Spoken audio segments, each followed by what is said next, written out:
just after midnight, late December 1988. Strange lights in the sky, glowing spears among the trees.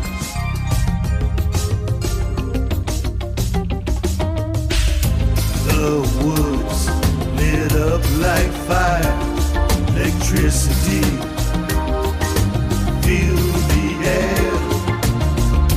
All hell let loose in Penniston.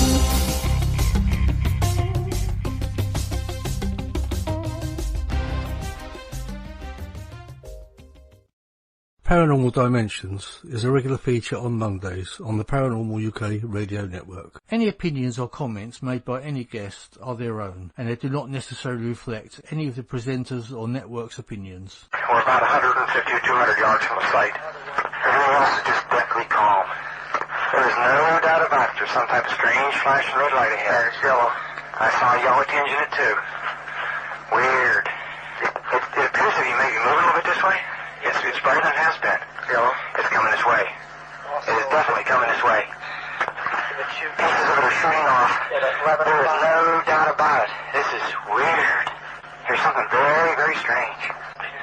You're like a pupil of an eye looking at you and winking. And the flash is so bright to the starscope that it almost burns your eye. Past the farmer's house and across in the next field, now we have multiple sightings of up to 5 lights with a similar shape and all, but they seem to be steady now rather than a pulsating or glow with a red flash. We just crossed the creek, and we're getting what kind of readings now? Getting 3 good clicks on the meter, and we're seeing strange lights in the sky. And directly north, we've got 2 strange objects, half-moon shape, dancing about with colored lights on them. But gets to be about 5 to 10 miles out, maybe less. 0-15 now, we've got an object about 10 degrees directly south, 10 degrees off the horizon. And the ones in the north are moving, one's moving away from us. Moving out fast. This one on the right heading away too. Yeah, they're both heading north.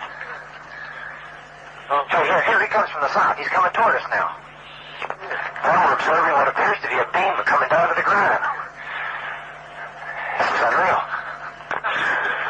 330 or 0330, and the objects are still in the sky, although the one to the south looks like it's losing a little bit of altitude. We're turning around and heading back toward the base. The object to the south is still beaming down lights to the ground. 400 hours, one object still hovering over Woodbridge Base at about 5 to 10 degrees off the horizon, still moving erratic and similar lights and beaming down this area.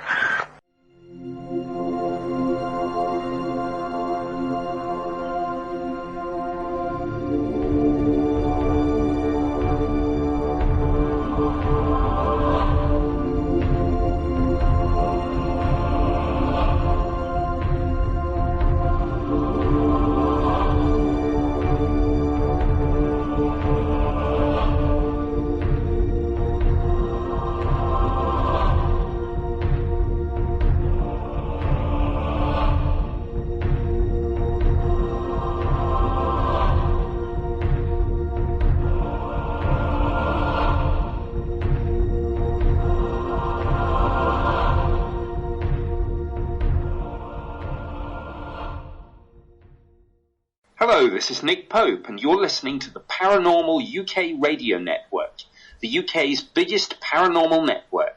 And this is Paranormal Dimensions with David Young.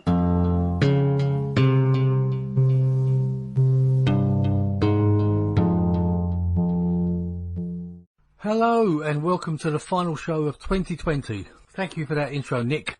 I hope everyone out there has been having a great Christmas, or holidays, as some people like to call it. Okay, now, this is going to be a special show.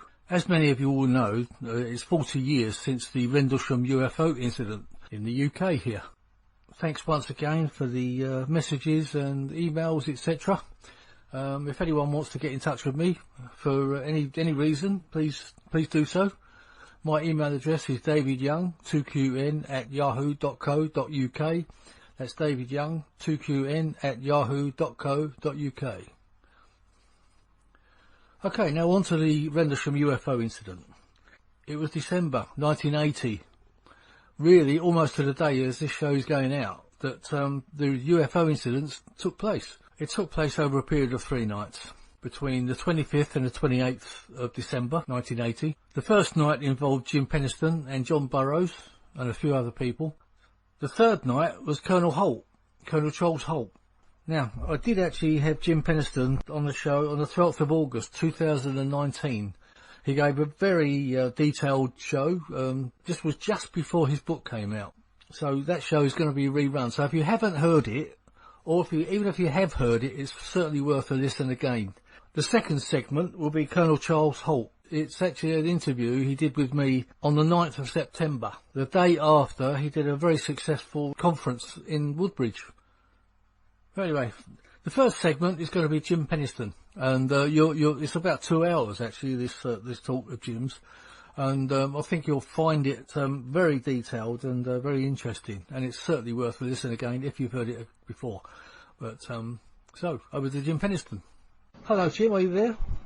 I am. It's so nice to be with you, David. Finally. Well, it's fantastic to have you on the show. As I said, I'm actually mind blown. I'm really, I feel like I'm on a wire at the moment. But it's fantastic to have you on. And I understand. I don't think you've done any more UK shows at all, have you? Or do you intend to? I don't. I don't really intend to do any more UK shows, but that as of right now. I think you're going to be it, David. Oh, right. Well, I'm very honoured, and thank you very much. This goes out right across the US and the world anyway, so great. So it's kind of world. I know we're based in the UK, but it goes right across anyway. So I guess the best place to start, Jim, I mean, if you don't mind, is to sort of go through kind of what happened. I know you've probably done it hundreds of times, but if you wouldn't mind, go through how you got involved in the event that happened in December 1980, from your perspective. Okay, I was assigned a shift that night. There's a big difference between law enforcement and security. Law enforcement was working 8-hour shifts. Security was working 12. I was on security. We had went over to, I was working Woodbridge that night. I was the flight chief for security. And, we went over there as normal, and then did our normal stuff. And I got a call after I got in the chow hall around 12 o'clock at night, and, midnight. And, I had missed the call actually, and, anyway, Sergeant McCulley, he was Security 6, Security Response Team Leader. And he says, Jim, you got a call from CSC. So I went to the direct line at the chow hall, and it was Sergeant Coffey on there, the senior controller. And he says, you need to get to the East Gate immediately. I said, okay, what's the situation? He says, they'll brief you, the patrol, when you get there. And he says, go code 2, which was, with lights. And I said, okay. And so it takes about, we timed it out. It takes exactly about 4 minutes to get there from the chow hall to the East Gate. That's what I took. And I got to the East Gate, and I met with the senior patrolman, Sergeant Steffens. And I said, what's going on, bud? And he says, he pointed over to the Rebelson Forest area. And I could see, like what appeared to be lights popping on and off, and there's a dome of light over the forest canopy. And I immediately started thinking, well, it must have been an aircraft downing, because it sort of looked like a fire. And I said, did you hear it crash or see it crash? And he goes, oh, no. He says, this didn't crash, Jim. He said, it landed. I'm thinking, well, there's no way it can land in that forest. There's just trees are too close together. Yeah, I think it's a lot denser than it is now, isn't it? I think. And they're always cropping the trees. They're always logging it. I mean, but that area was pretty dense. I don't know. Maybe those trees are 4, 5, 6 feet apart. They weren't very, very far apart. And so I'm still in my own mind trying to rationalize what. Bud is saying. So was was it? I said, was it a chopper? And he goes, no. He says, no. He says, it whatever it was, it landed. And Okay, and I think I pursued that for quite a bit with Bud trying to change his mind, and Bud was adamant. And of course, the airman with him we had to tell him to shut up like 6 times. I was trying to get briefed. He was beside himself. All right, that's okay. They're all young airmen. I don't know. I'm not going to make excuses for somebody that's been under 2 years in the service. Anyway, so I went to the direct line at the East Gate, and law enforcement, which was already out of control, they weren't in control of the situation upon my arrival. It automatically became a security situation, and law enforcement, I said, patch me through the CSC, and they immediately did. When I did that,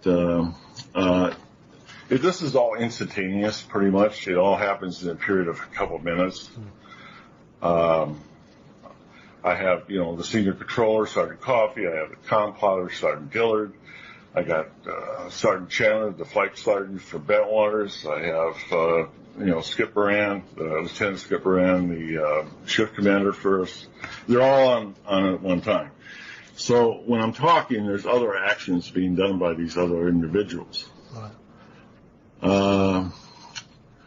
And one of the things that they asked me, they said, what do you think? I said, it appears to be a crash. I says, and at that point in time, I'd probably been to maybe 20 crashes. I don't know, a lot. And it just didn't appear quite like a regular aircraft crash. And anyway, with the status of forces agreement, the only way we could deploy off base if there was a bona fide emergency. So anyway, Sergeant Coffey gets back, and they said that they lost contact. He was in contact with the control tower, Eastern Radar, Heathrow, and they lost contact, they said, about 15 minutes ago with a bogey over Woodbridge Base. And that confirmed that there probably was an aircraft without a transponder, and it probably crashed. And so we had a bona fide emergency. Of course, Lieutenant Moran got a hold of the base commander, Colonel Conrad, through the wing command posts, and we got authorized to go off base. I was told to take 2 people with me. I wanted an NCO with me, and Sergeant Steffens, he just adamantly would not go. No, he would not go.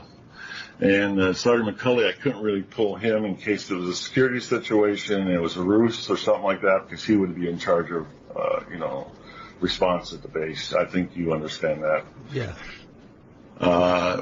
Yeah, it was really different times, with the world situation in 1980. It was just different. Oh, sure, because it was the height of the Cold War and everything, wasn't it? And, yeah. I mean, did you suspect it might have been, Russians landing or something? Or? Well, I was 100% into the fact that it was a aircraft crash, because it didn't have all the things I would see normally in that. So, I did have in the back of my mind, I wonder if this is some kind of ruse or something to go ahead and divert security forces off base. And, you never know. So, you just got to be prepared for that. And so I was going to deploy off, but the problem was we weren't going to take weapons. So pretty much there we were going to go out and get the information and report it, and pretty much if it was hostile, we would probably be expendable at that point, And but that's okay. My job was to do that, and anyway, I had the crash kit, and we have an aircraft crash kit in the back of the Security 8's vehicle. That's the one I drove, a Jeep. And, I took the plotting board out, and my intention was to go out there and to set up an entry control point for first responders, medical people, fire department, stuff like that. Yeah. And so I had to plot that in for, the security control. Were the UK police informed at that point, or? Oh, we would never do that. No? Not at that point, no. Oh, I just thought, because it was on UK territory, I thought... We didn't tell the British a lot unless we absolutely had to. Right. Thanks for that. No, we'd never know. No, Of course. I mean, what happens if I went out there and I had to establish a national defense area, a U.S. national defense area? We're not going to let anybody British or no one there. Mm-hmm. Yeah, I mean, I might be unsulling since you're British, but that's just the way it was. Yeah, no, it's all right. I wasn't around at that point, so... Anyway, so I ended up with a law enforcement patrolman and a security patrolman. And so I drove on out there, and, of course, the only ones that had radios was the security patrolman or security airman, and then myself. And I wouldn't allow the law enforcement. Besides, there's some problems. The law enforcement had a radio. They had another channel. They had to switch back. But the only radios that went out was myself and Airman Kabanzak, the security airman. Right. So I don't know if you've been out to Rendlesham Forest, but once they're cut, there's berms, earthen berms out there that you have to sort of drive over. Yeah. And I went as far as I wanted. At that time, the whole area, most of the area that I drove over had been cut, and so the existence of the tree line was pretty far back in there. Maybe, I don't know, 200 yards, 100 yards, 200 yards maybe. It was quite a ways back. And I went as far as I could, and so I thought that was a good place to set up the entry control point. And at that point in time, we were having radio difficulties, which was really not heard of there because we had repeating systems for our radios all over the twin bases. They would carry the signals, so we usually wouldn't have any problems like that. And so I told the security airman, Airman Kabanzak, that besides being the entry control point, he was going to have to maybe relay my information to security control, and he said no problem. Also, that's how security control knew exactly where the entry control point was going to be. I plotted it. It was called into CSC, so they knew where Kabanzak was located at. And then myself and the law enforcement patrolman proceeded up to the edge of the forest. We were seeing, multicolored lights, and then all of a sudden they dissipated as we approached, and they were more a white bright type of light coming out of there, maybe with a bluish tint, something like that. And then at times it could even have a yellowish tint. It was a clear night, so I don't know why that effect was happening. But I was getting more doubt about the aircraft crash as I approached. And my radio transmissions were broken. I wasn't receiving CSC, but I still transmitted my security checks saying I was okay.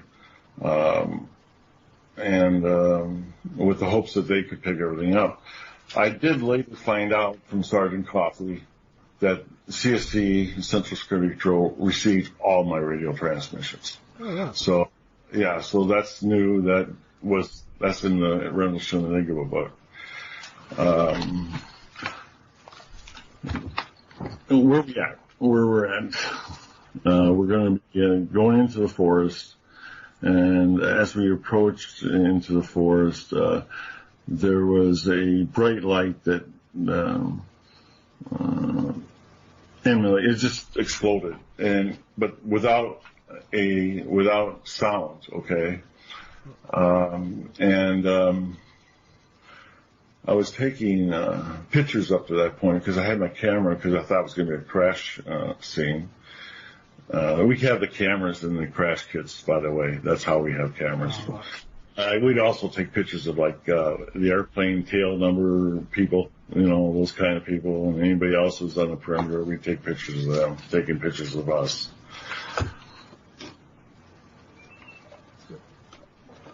Excuse me, I'm taking a sip of water. No, that's fine, that's fine. I think you haven't mentioned the name, but it was John Barrows that you were out with, wasn't it, walking up to the craft, or to the area? Yeah, he was law enforcement. He was law enforcement, yeah. And? Oh, sorry, yeah, I was waiting for you. Oh. Okay, anyway, so, after hitting the ground, I got up, and of course there's a berm in front of me, and let's see, well, the law enforcement patrol, Burroughs, he was 25 feet back to the right of me, and I had Cabanzac, I would say was probably 50 yards, maybe tops, where the entry control point is. Anyway, we're all in visual contact, okay? Yeah. And so, as I approach over started going up toward the berm, I started getting physical effects. Before I got there, like static electricity on my skin, hair, clothes.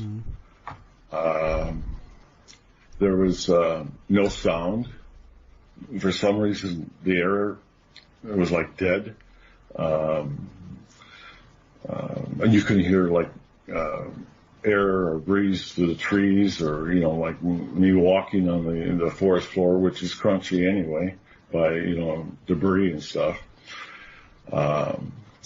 And as I come up to the berm, I terminated. I called in CSC and I said, I'm terminating the security response option for a downed aircraft. I'm initiating a helping hand situation. And that is a Air Force term for a possible hostile threat to a priority A, B, or C resource on the base. Right. Okay. So at that point in time, it was no longer a recovery mode, anything. It was more of a security. It was a security situation. I had a lot going on, a lot going through my head at the time. I expelled my pictures. They were done. And these are the old photographs that you do with film and that. Everybody had film in the camera. Yeah, yeah. Because of course you had a lot of responsibility, didn't you? Yeah, I'm actually working. I'm doing security response option protocols, but it's hard because I'm panicking. I got a lot of stuff going on in my head, and personal feelings and that what's going on, and especially with the physical effects of it. And as I come over the berm, the light had dissipated, and what was appeared there was a triangular craft, which cannot be there because the forest is too small. The trees are too close together in a very small clearing. And so I'm thinking to myself that I'm probably not going to make it through this. One way or another, I had that feeling. It was as bad as that, was it? And I didn't know what it was. I didn't know what it was. I mean, so I figured the best thing to do is do my job, get as much information as I can, and I was making the security checks, and write down in my notebook as much as I could, and hopefully that would be enough. In the event I didn't make it, at least the command element would know what happened exactly out there, and then that would help them make decisions. And so I found my movements as I come toward the triangular craft labored. It felt, the best way to describe it is like you'd walk through a pool of water, waist high or something like that. I mean, I was struggling to get through it. One of the theories I have now that we worked over and over again is probably that the sphere of influence around this craft has this distorted time or reality. I don't know where maybe it's catching up, it's out of sync, something like that. Yeah. Was there an instance of missing time later on that you had, or? Well, yeah. I mean, my watch was 45 minutes off. To me, it didn't. I find that out later, but to me, it could be just a bad watch. Or the fact that the static electricity, because of the electronic, maybe it just froze it. I don't know. But what about everyone else's time? Did their time alter too? No, Burroughs never wore a watch. He still doesn't. Oh, right. Okay. Right. Kabanzak was, I don't know if he had a watch on or not that night. I would imagine he was security. All security troops I knew had watches. But I never asked him that. But he was quite a distance away. Anyway, so you walked up to this craft. You've taken some pictures. Right. And so as the closer I got to the craft, no longer 8 feet away, I'm 4 feet away. I felt the restrictions of movement seemed to dissipate. And they had like gaudier colors running through the fabric of the skin of the craft. And they were slowing down throughout the craft. And finally they just stopped. And they just sort of faded away and dissipated. So all I had was a black craft. In my description, it was like black glass, because it was also, I will tell you about, touching it and the smoothness of it. But I did some immediate things. I didn't have no measuring devices out there, so I had to use what I had. I'm 6'2", and it was sitting above the ground somehow. And I guesstimated that somewhere between 6.5 to 7.5 feet high, at the dorsal area of the craft. I pasted it off. I paced off, and my stride's pretty good. I get like 3 feet for a stride. So I did 3 of them. It was 9 feet long, and that was equal on every side. At least it appeared that way. I had fascination. There was light coming out from underneath the craft yet, because I didn't even have to use a flashlight out there. And you know how dark that forest can be. Yeah. And so I was like looking underneath, and I couldn't see no landing gear. And I said, I wonder how this is supporting itself. And so, I pushed on it, and it was solid. It didn't even move 1 millimeter. It was that solid. And but somehow it was fixed over the ground with this light technology that I still don't understand, because obviously we find out later it left impressions in the ground. And so I was pretty in awe, and then I had a mixture of emotions from fear to high anxiety to rationalizing it as I was going, and I said, well, I'm still here, so it's got to be benign, Yeah, so that was my thought. So I talked myself down from the panic. I did, and so I still continued to do the investigation. I was looking for obvious things with the craft itself. All aircraft every aircraft has this, and that is intake, exhaust ports, flaps, ailerons, things like that. It was void of all those things, which means it cannot fly, but was sitting there. Well, yeah, flying as the way we know it, yeah. As the way that's, we were trained, at least security was trained monthly on aircraft identification, the silhouettes only, stuff like that. This is what a known aircraft in Jane's Book of Aircraft. But it had it had sort of human characteristics of it, yeah. I mean, it was triangular at the time. It had a dorsal area, which, at the rear of it, it did not have crew compartments. I looked for those. It did not have any riveting. It was completely smooth.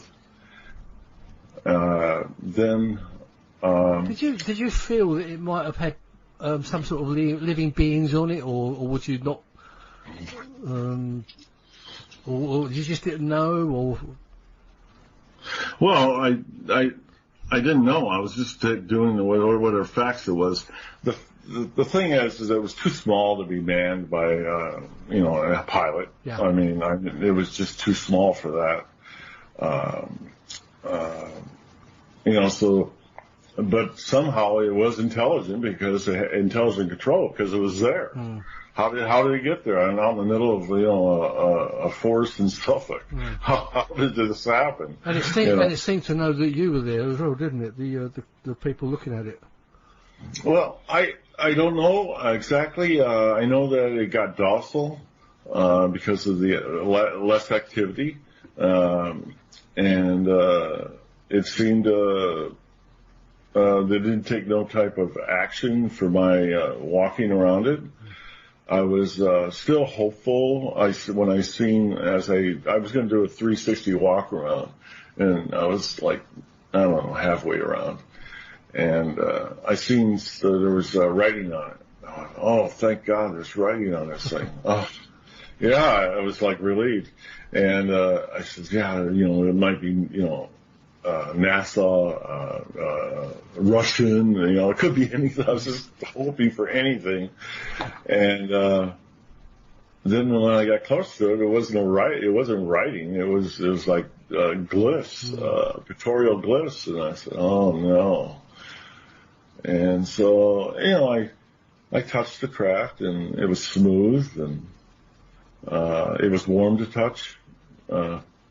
Later found out it's probably because it was emulating gamma radiation. The air temperature at that time of night was like, I don't know, 32, 33 degrees. I'm not sure what that is in Celsius. You can convert it yourself. No. It was just above freezing. Yeah, I think it's normally pretty cold up there at night, I know. In December. Yeah, you can see your breath. Yeah. And so I was pretty fascinated by it. So I recorded the glyphs and I continued to walk around examining it. And I went around for my second 360 because just to look at it more. And when I got back around, of course, I ran my hand across the craft. It was, like I said, smooth to touch, like black glass is the description I use. And as I came to the first glyph, when I touched that, it was like equivalent to like sandpaper, okay? Coarse sandpaper, like it was etched in there. And so I'm fascinated. There's no doubt about that. I'm in awe because I am pretty sure that we don't have anywhere in our inventory anything like this. No. But of course, your camera, you said you had no film left by then, otherwise we may have had some photographs of it. I don't even think the film would have mattered because of the investigation on the following day by Sergeant Neville's disaster preparedness. He took his own camera out and the film of the immediate area right on the craft and with the Geiger counter readings showed that there was radiation there. But it was only at the landed area of the craft. It was no farther out than that, according to Monroe Neville's, who I trust. No, he has no nothing. Yeah, he has nothing to gain by it. He has no skin in the game at all. So as I walked around again and I'm feeling this, and the center glyph was a triangular one.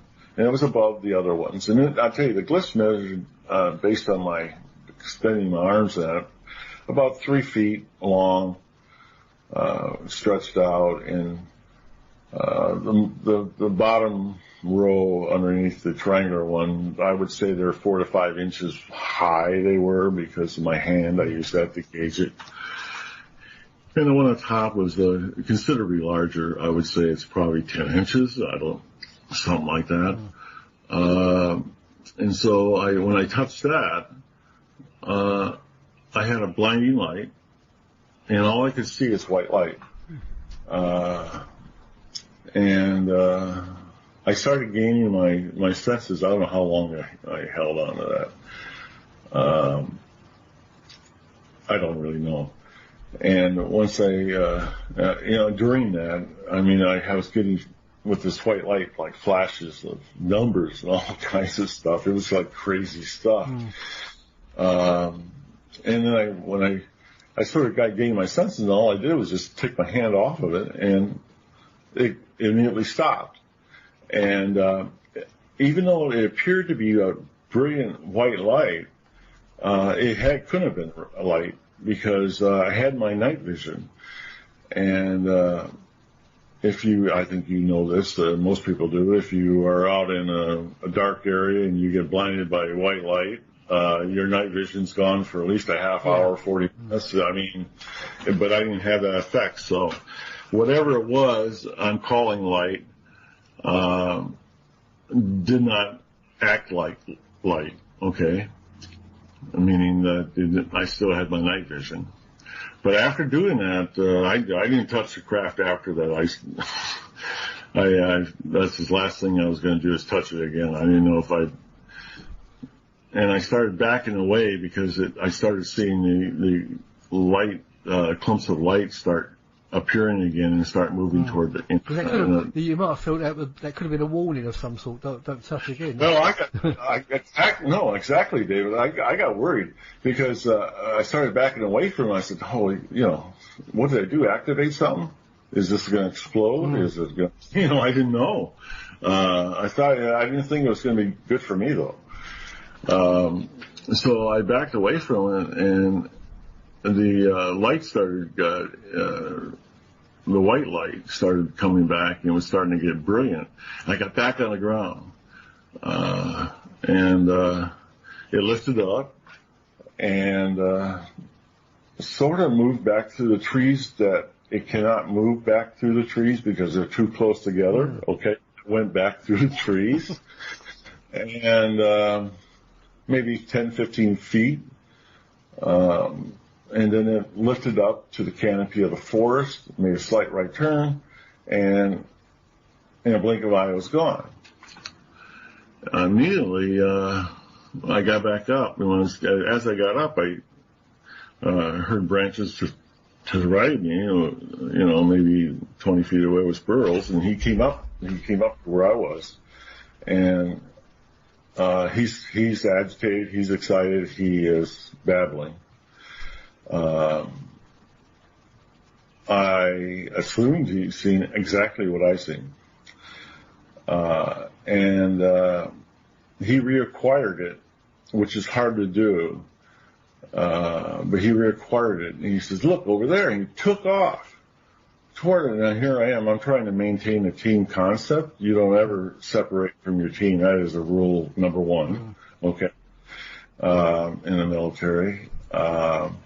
So I went after him. And it was we were going fast. We went over, it wasn't very far into the forest there. We had a double fence, that went into the farmer's field. We jumped that and, went across that farmer's field. I think I fell down a couple times in there because it was, it was moist. It was moist. It was like water. Yeah, it's not that level, is it? It's all over the place. No, it wasn't. And excuse me. So I pursued. I was pursuing after him, and I hadn't reacquired it. And we had got past those farmhouses and another road, and finally he stops, and I get up to him. I said, "My God!" I said, "What are you doing?" And he says, "I said, where is it?" And he said, "You still see it?" And he said, "Yeah, it's over there." And I go, "Where?" And he said, "Over there." And he points his arm down, and, I look down his arm, and he's pointing in the opposite direction, and he's pointing at the lighthouse. Yeah. I said, that's the lighthouse. And he goes, no, it's not. And then I reacquire it. It's over to my right. I guess it would have been the southeast. It was sitting over just above the tree line on the canopy of the forest. You can see it sitting again. And it was there maybe 10 seconds, 15 seconds.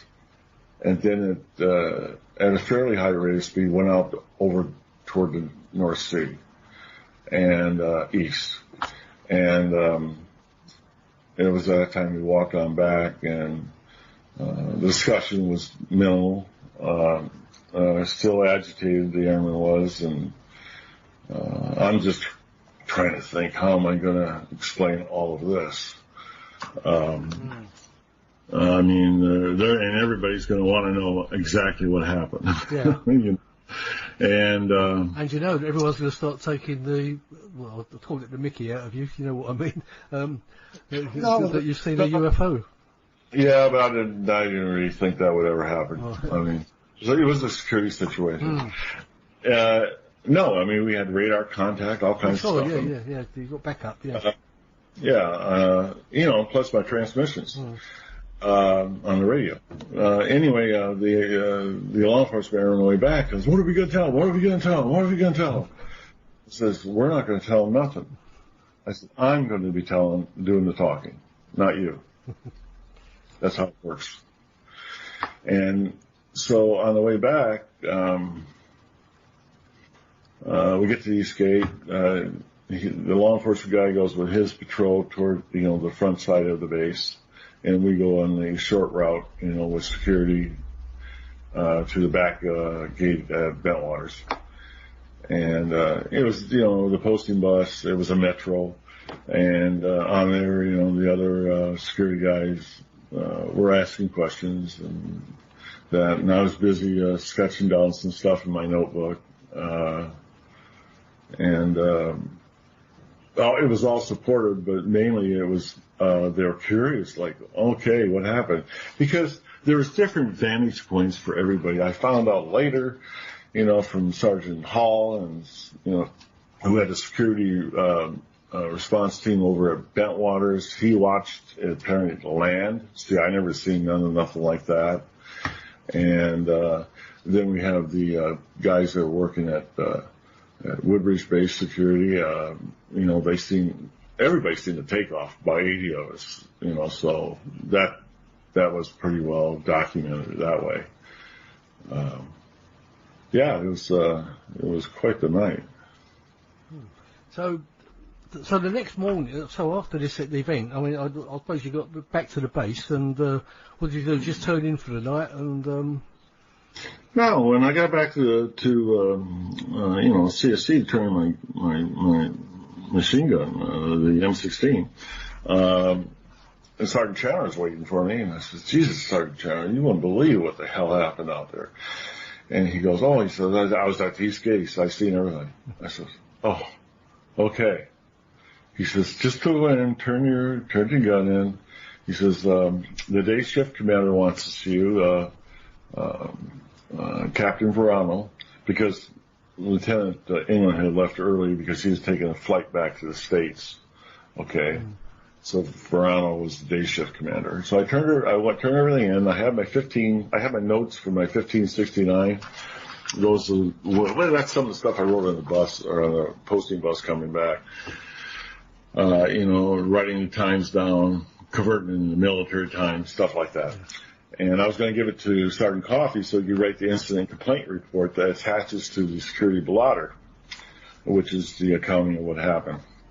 And I go in there and CSC, and Sergeant Coffey said, I already got the 1569 done. I said, great, let me see it, let me read it. So he hands it to me, and I go through it, times are correct and everything, and I said, oh, good job. So I says, that means you heard everything. He says, yes, he heard the whole transmissions, all of them.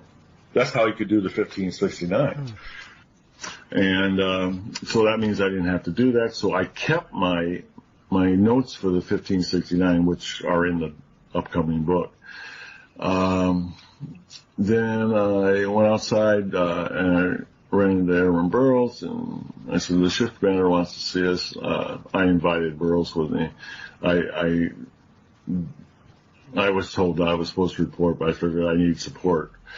And so I went in and I reported to Captain Verano. I kept it sanitized. I was worried about my career. I mean, at that time, nobody in the Air Force reported UFOs. That just was a dead-end street for your career. 1 second. Sure. Yeah, that was a dead-end street for your career to talk about that. Anyway, Captain Verano was a very patient man, very, very generous, very kind to us. He just sat there, tapping his pencil while we were reporting. I said, I say structure craft, I was like, and I explained the coloring and stuff like that. He says, gentlemen, he says, Project Blue Book ended in 69. He says, there is no way to report this. And he says, I'm not even sure it's a good idea that career-wise we report this. And so Captain Verano says, I will investigate it further. And of course they knew where the enter control point was, because they had the grid coordinates I gave them, the plotting. So, Captain Verano knew that. And, so, we had, I was taking Burroughs, back and forth to the base per his flight chief's, request because he was having issues. And so I was going to take him back to Ipswich, and I ran by the base photo lab, dropped off my film, which is normal if you take film, did the work order up. Then he was adamant about going back out there. I said, I don't want to go back out there. He says, no, I have to go back out there. And I said, okay, let's go back out there just so you wouldn't be nagging. He was nagging me like to death. And I'm traumatized by this. And I said, okay, we'll do that, and then we'll go back. And we went out there, and we went out to the area, and I'm looking around. It looks a little different, because it's daylight. And then I hear him hollering at me. He says, over here. And I go on over where he's at. He says, look at this stuff. And in the ground was 3 impressions. I said, wow. I says, they left impressions in the ground? And I couldn't figure that out because all I seen was light. And it was like holding, And so I said, let's get out of here. That's enough for me. And it was enough for him apparently too. And then we ran into,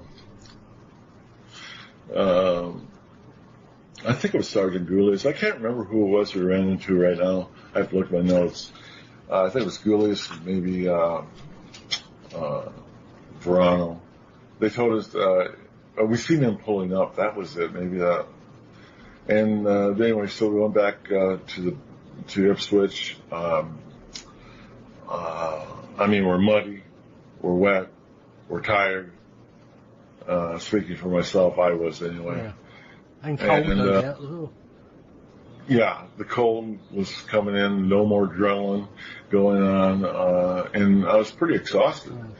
And so I get to my house, and of course Burroughs is still with me because he's like glue. He's right behind me. I mean, it was like he was with me, and I go there. My wife at the time, ex-wife, and she's there, and we roomed out a room to Sergeant Kennedy, security police, and he was there, and of course Kennedy says, "Man, you guys look like shit." And I go, "We had a rough night," and Burrow blurts out, "Oh, we were chasing UFOs," and I wanted to strangle them, and they started laughing. I went, "Okay, I don't want to hear a word from you guys again about this because I'll never talk about it with you guys again. Okay, if that's your reaction." And here's the ironic part of it. Everything that happened, we could have told that we had no restrictions at all. It wasn't top secret at the time, at that point in time. And I could tell everything to them, but they lost the opportunity right then and there. Because of Burroughs, I think, because of that reaction. Yeah. Anyway, so he went back to his apartment. He lived about a block away. And, so, I was worried about the Air Force. I was worried about, would they try to cover this up? Would they dismiss it? Would they, these are things that run through my mind. So our landlord did like interior decorating stuff and that. I went down to see him in his garage. He says, well, he said, if you got landing marks in the ground, he says, you could take plaster Paris that. And I went, oh. He says, yeah, I got some stuff here. I'll mix it up to you. I said, I'll get it all ready for you. He says, get everything set up for you. You can go out there and do that. I said, okay. And he was looking at me like I was crazy too, by the way. And, but he was humoring me because I paid rent every month, I guess. Anyway, that's what I did. I went back out there with backpack. I went out and did poured the impressions. At that time I smoked cigarettes, so I sat there and I smoked 3 cigarettes, whatever that takes. Maybe that's how long I was there, till it hardened, fairly hardened. They were still soft, but I pulled them and put them in the backpack. And on the way back in, I run into Major Drury, the deputy squadron commander. I run into Captain Verano. I run into Sergeant Julius, and I got the deputy squadron commander, Major Drury, said, "What are you doing out here?" And I was like, "Oh shit, I got caught. I got caught doing stuff I'm not supposed to be." And I went, "I just want to take another look." And he says, "You're supposed to be taking a break. You're supposed to be on a 3-day break." He says, "Go in, take your 3-day break. Don't worry about this. We're taking care of it." And I went, "Okay." And I thanked him and I got out of there and went back to the house, thinking that my involvement is pretty much over. Then, of course, I still cannot sleep. I'm up for the rest of the day. Then I'm still having flashes of these numbers. I just thought I was just traumatized so bad by it that I thought it was just part of the trauma, and it would subside eventually. I went to bed. I got up. I was late. I don't know, 11, 12 o'clock that night. I got back up. I knew I wasn't going to be able to sleep, so I made a pot of coffee. I figured, what the hell, sat there and had my cup of coffee at early morning hours. And I'm sitting at my dining room table, and I'm second guessing everything. I mean, so I'm wondering, I got the plastic Paris pods, which was good. I looked at them. I pulled my notebook back out, and I'm looking at my notes. And then, of course, the glyphs and things like that. I'm going through it. And I'm, in my mind's eye, I'm thinking, I can write these ones and zeros down. I think I can. And so I got a pen and I sat down and I started writing these ones and zeros. And as I did it, I just felt better. It felt relieving. And I said, "Oh, okay, this is just really bad trauma." So, and also, the pen stopped. You know how pens are. They stop. The ones you got in your drawers are always stopping. So I'm panicking, looking for another pen, finding one that works. I continue to write those ones and zeros down. I do it until I no longer see them in my mind's eye. But they made no sense to you at all, what you were writing. Oh, no, this is a mental breakdown. That's what I thought it was. Yeah. But once I stopped and I couldn't see it anymore, I felt so good. I said, I was tired too. I said, I can go to sleep. And, so I did. And, the next morning, I get up and I'm thinking, oh, I think I just dodged a bullet. I'm okay. Because what I was thinking of before, if it didn't stop these issues I was having, I would have to go to the base, clinic the following morning, and I could just hear that conversation. I'm seeing ones and zeros. Because I was in a forest and I seen a unidentified craft of unknown origin sitting there, and I watched it take off. And where would that conversation go? Yeah, it would go that, well, let's start discharging Jim Penniston, take his gun away. Career would be over at my 8 years in.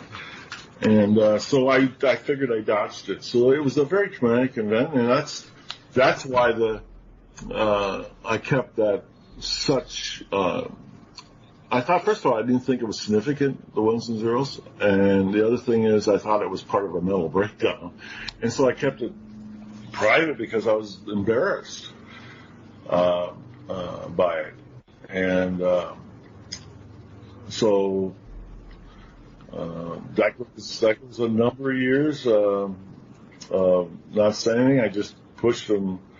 Took them and put them all. I put them all in the back of the envelope of the notebook because I was doing a film shoot in like 2002 or 3, and I went too far in there, and I didn't want anybody else to see them. I said, I don't want, so I was shooting a film with Colonel Hall. So I, just taking them out and sticking them in an envelope, and then I'm thinking I got them all out of there anyway. That's what I thought.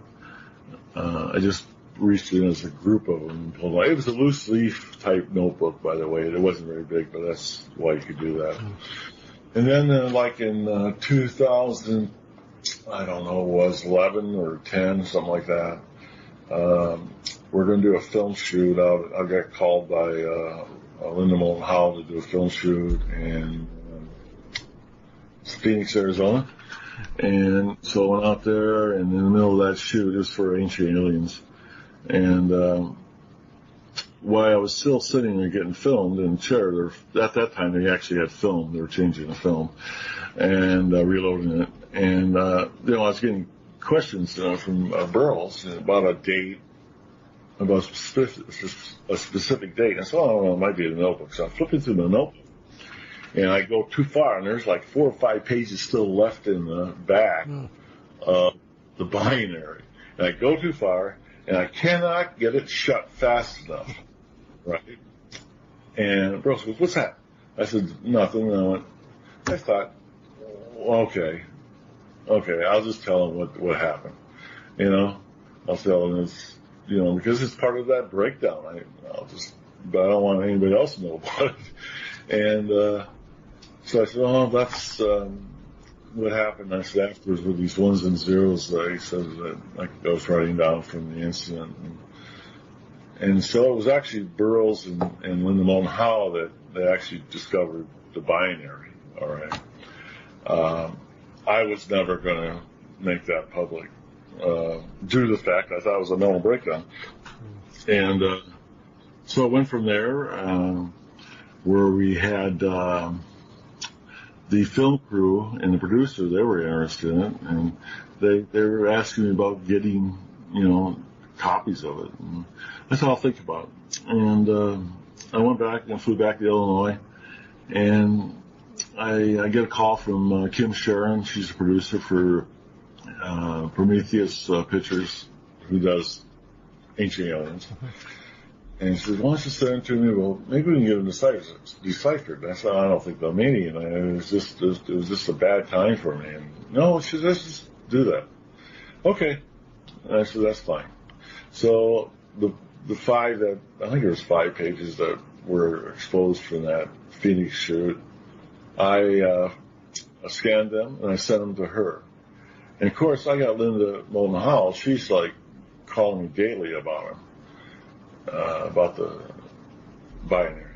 And I put her off for about 3 or 4 days until I got word back from Kim Sharon. She called me and she says, "Hey, let's do a video chat, or Skype or whatever it was at the time." And then I was on the phone with her too at the same time. So she was going through, and I said, "What's the deal, Kim?" She says, "Well, we had an independent study of those binary, and it actually there's a message in it." I said, "No way," and she says, "No," and we went through it, and so I got this decipher from them, and it was strange because what she was telling me from the decipher is stuff I already seemed to know. I mean, it was the impressions I had, or I guess looking back in retrospect, it was the communication was there. I just didn't know. I didn't know there was a documentation of it. You know what I mean? And, because that all started making sense, some of the stuff they were saying and the decipher. So I don't trust Hollywood. I don't trust Prometheus Pictures. I said, you know what? I'm gonna run a scan of these pages, and I'm gonna send them to Linda Hall, and because she says that she can get someone to look at them, and she did, and she was very happy to get them. She had a professor down in Australia and one in North Carolina, I believe, and a guy from Colorado, and some other. There's like 4 more sources. And so I wait. I get a call like 2 or 3 days later from Linda, and she is livid. She's just beside herself. She's so excited. She says, "Oh, there's a message in there." She says, "It says something." I said, "Okay, what does it say?" And she goes through exactly what Prometheus Pictures decryption did. I know. Oh, I said, "Okay, so I don't know what to think of that." I said, it's the same as Prometheus. She said, "What do you mean Prometheus?" I said, "Well, I ran it through Prometheus first, and they came up. I was just wondering if you would too." And she wasn't happy about that. She was sort of upset, matter of fact, that I guess shared it with Prometheus first. I don't know. Yeah. I don't know. I think that's ufology. I think everybody wants to have the I got. Yeah, you want. I don't know. But that's how it came about, and then of course, I mean, they wanted to. Then Prometheus wants to do a second show. They want to go to the UK, and you know what? I sort of wanted to go back to the UK and see the landing site myself, so I had a little bit of self-interest that way. And since they were going to sponsor it, I got talked into it. Yeah, I got phone calls every day from Linda Moen Hall and definitely John Burroughs about doing that show. And finally I agreed. And I decided that, okay, I'll put the binary. I didn't like it, but it was, I was being really pressured on it by them. And I said, okay, that's what I'll do. Since there is something to it, I'll go on that show and let it go out. And I did. And we get to the UK, and we're doing the film shoots over there, and I'm glad I went because it was a unique experience going back to the so-called scene of the crime. You get really total recall. I mean, when you're especially with other witnesses that were there. And so I was really happy about that. Then Kim, she after shooting all day, and it was fairly late, about 10 o'clock at night, she says, "Well, here's the show. It's being broadcast on December 31st, which is 6 hours before we're talking about it." And she showed us the clip, and I was thinking, oh, well, everything's out of the bag here, I mean, there's no going back from it, And but it was a step that I guess I needed to take, and even though I didn't think it was a good idea at the time. And then that was one of the things that Nick Pope wanted to put, do a book and put it in. And I figured, okay, it's out, so and I'll tell you what, David, I never believed in UFOs or anything like that, going into that forest. I was actually going to ask you that later, but yeah. Yeah, and I left her completely. The paradigm was just it just changed everything. Yeah. Well, I think that happens actually. It's you hear that a lot of people that don't believe in UFOs, and they see one and they think, well, what the hell's that? So, yeah. Well, yeah, I think everybody tries to talk themselves out of it by saying we're trying to rationalize it, and that's what I did too. I was really trying to rationalize it, and it was well, I can't. Well, no, I think you start coming up with theories. Like, I mean, I've heard you mention things like it could have been time travelers, or I mean, I've got a theory it could actually be something interdimensional. You know. Well, when I'm talking time travel, that's what I'm talking about, is interdimensional. Hollywood calls it time travel. Well, yeah. Yeah, it's interdimensional travel. And I'll tell you what, the work my co-author did on this in the Penniston Enigma is, Gary, it was just brilliant. And he was the head of our Penniston Forest research team for 9 years. And so he was, but one of the discoveries he came up with, and this only came out the 28th of, I believe the 28th of May of this year, is the fine structure constant. And this is something that's embedded in it, I guess, throughout the universe, according to Gary, and according to Carl Sagan, and according to NASA, and according to the physicists, and according to all these people, this fine structure constant is in the binary code. And what Gary has found, and you can have him on a show after this. I'll explain in detail, but here's what's really unique about it. Due to the time at 1980, the fine structure constant, he went for what it was back then and compared to today and that. And I guess this fine structure constant is like everything that we deal with is within this 7 decimal points, everything, and that's pretty much where everybody's at. But if it goes to like the 8th, the fine structure constant, if you get a message in it with the 8th in there, it means it comes from a really intelligent source. And this is the stuff that NASA and Carl Sagan were looking for in the original message that they put out, I guess, in one of the Voyager missions or something. They looked for the response to be in this 8th decimal point over. But the fascinating part of it, and that means that those people it would be a really intelligent source that this message would come from. But what the discovery from 1980 through Gary's research is this fine structure constant goes over not 8, but 14 decimal points. Right. So it's absolute proof that this is a higher intelligence. What it is exactly, I don't know. No, I don't understand it either. But he'll go into that. If you have him on the show, he'll be glad to go through that, and it's quite fascinating. And something he'll tell you his theories too. Yeah, absolutely. I definitely want to get Gary on. When did you actually get involved with Gary to get the book written? Because it seems to have been quite a few years, or probably at least 3 years now that I've heard this book's on its way. When we get involved writing the book, or when I first... Yeah, well, when you first got involved with Gary. It was through another friend. When I was having, this is back in 2009, 2010, I was having dreams, and I was having dreams with this 23.5 degrees, which I thought it was temperature and stuff like that, temperature stuff, but it was a reoccurring dream. I had it ever since. It's funny you're saying things like this, because I've got some questions in front of me, which I'm going to put to you a bit later, but some of these things you're mentioning are actually in these questions. Which is... Right. No, that's the whole Penniston Enigma book, tells all this stuff, okay? Anyway, this person says, well, there's this guy on the internet, and his name is Gary Osborne, and he's done some kind of research on it. Okay. So I'll set it up, send a message to him, and I did. I never heard of him till that point.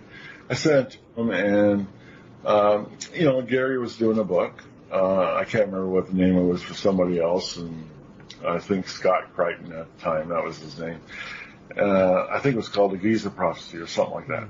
And anyway, Gary, he gets back to me and goes, this is he says, I need to know more. He says, but this is not about temperature. This is about degrees of the planet. And, so I said, okay. So I sent him the binary.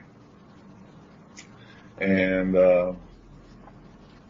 so this had to be in 2011 or 2010.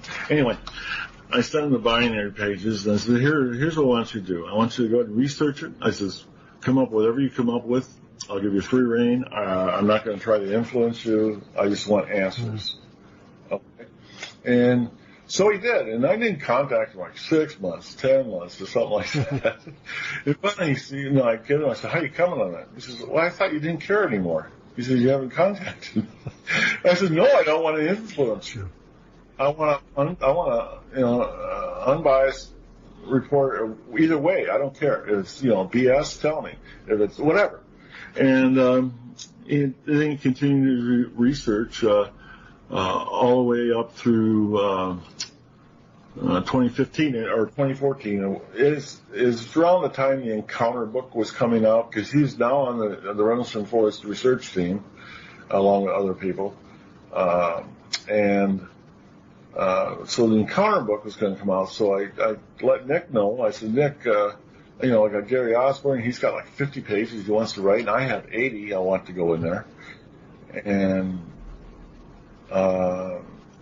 anyway, so I go ahead and get the proofreading for the Encounter book, and it's just full of mistakes. I would say the Encounter book has half mistakes. Okay. Oh right, I was going to ask you about that.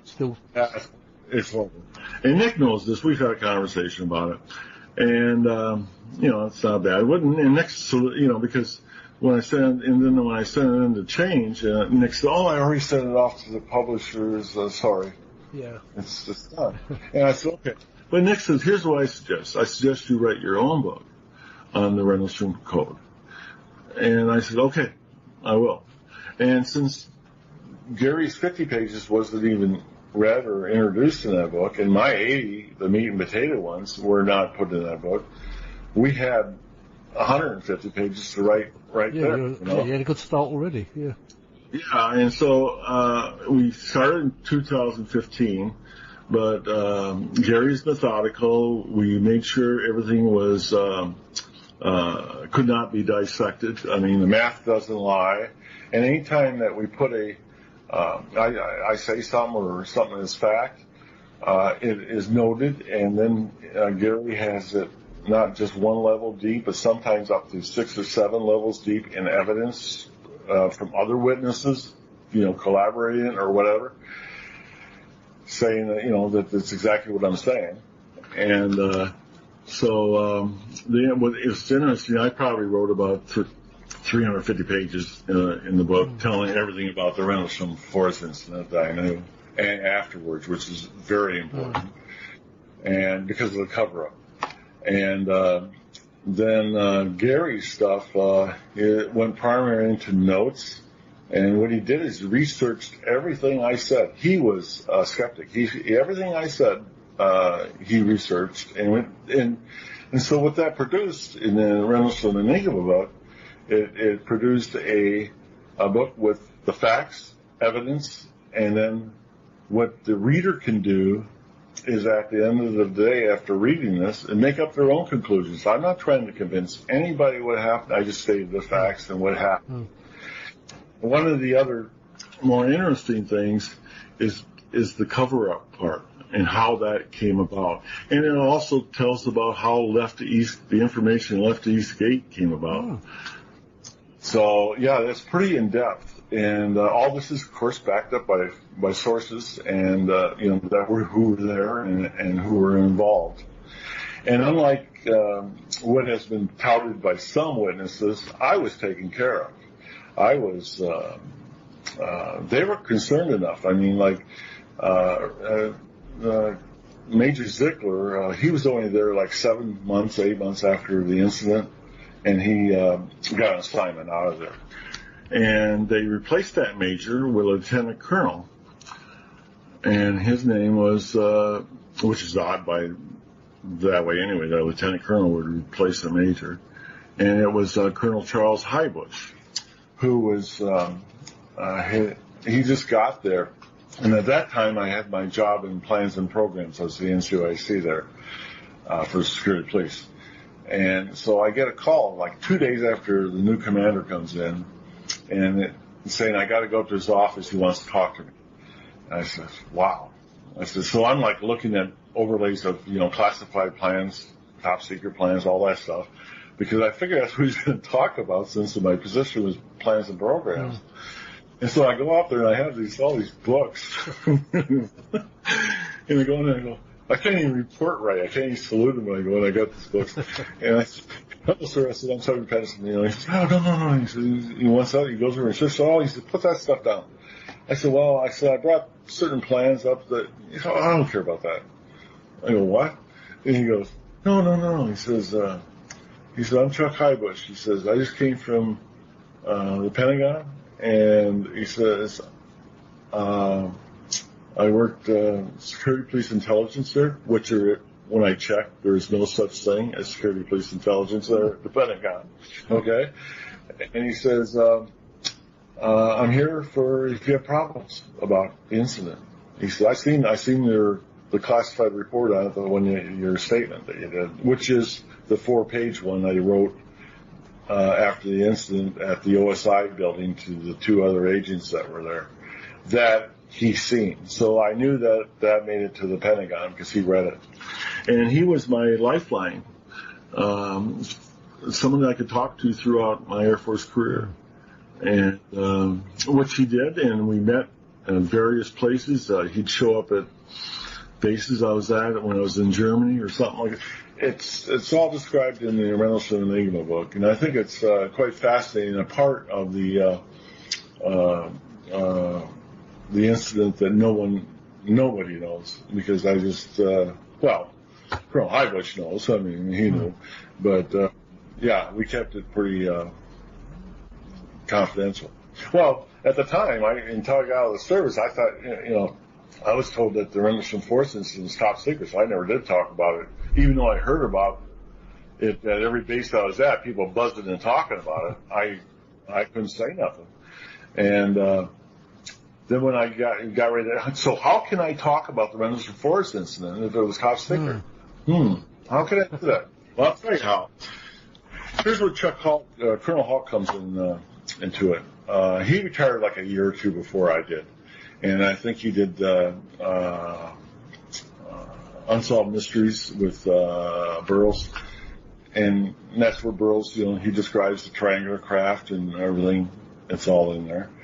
But anyway, Colonel Hall, what he tells me, he says, hey, when you retire, whatever you do, when you do the NDA, non-disclosure agreement, because for classified, he says, make sure it covers, make sure that it's covered about, he used the word, the Bentwaters Woodbridge incident.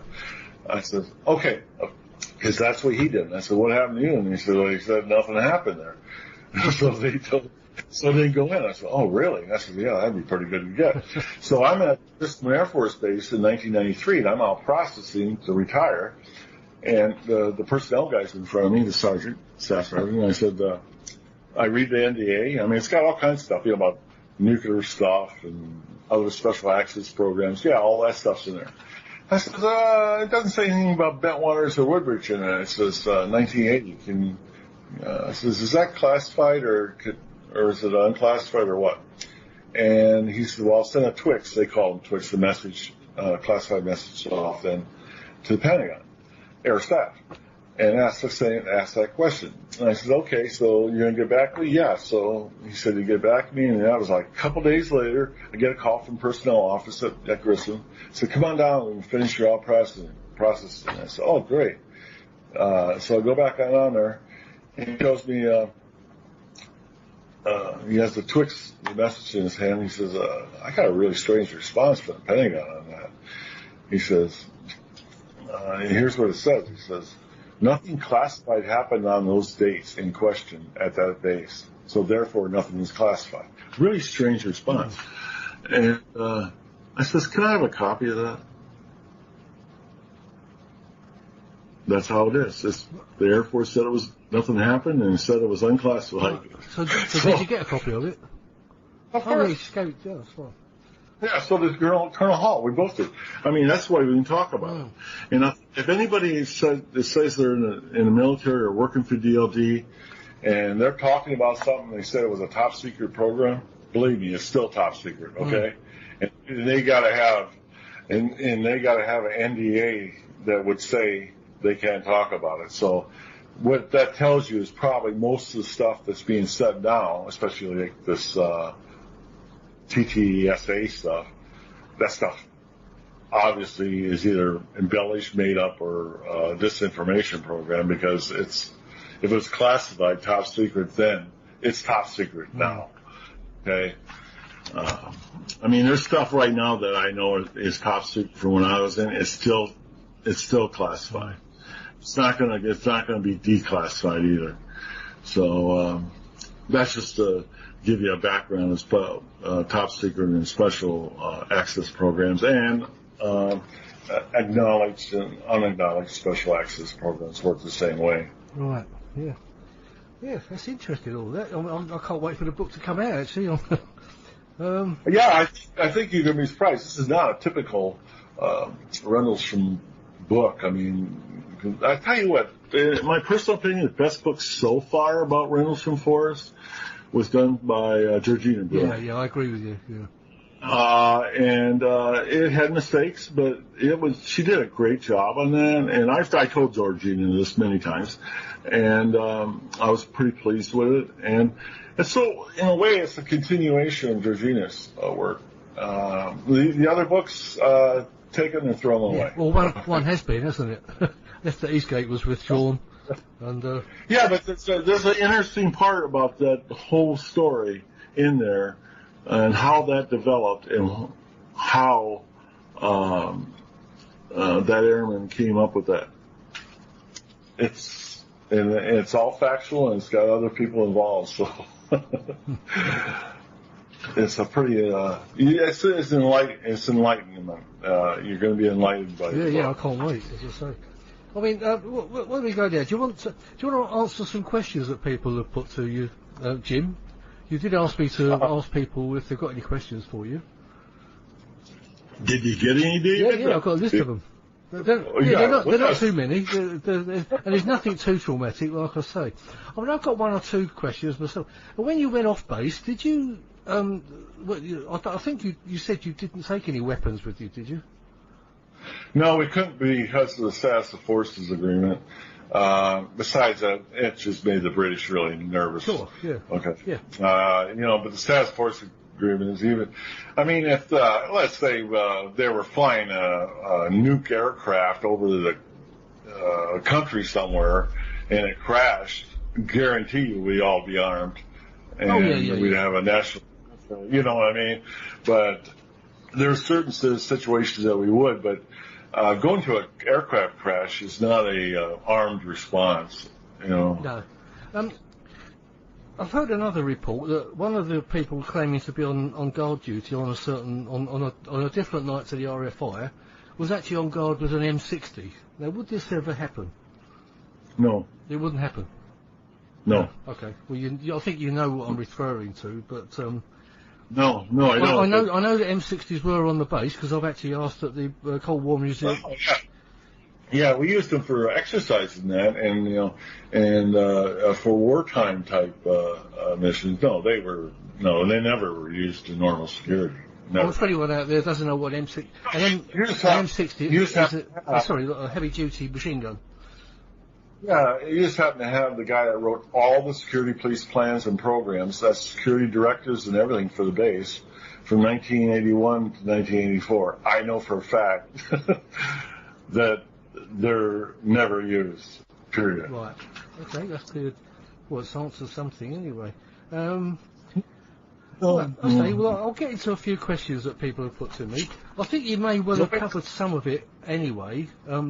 There's a chap named Gary Jones. He says, could you ask Jim how his close encounter affected his health in the short and long term?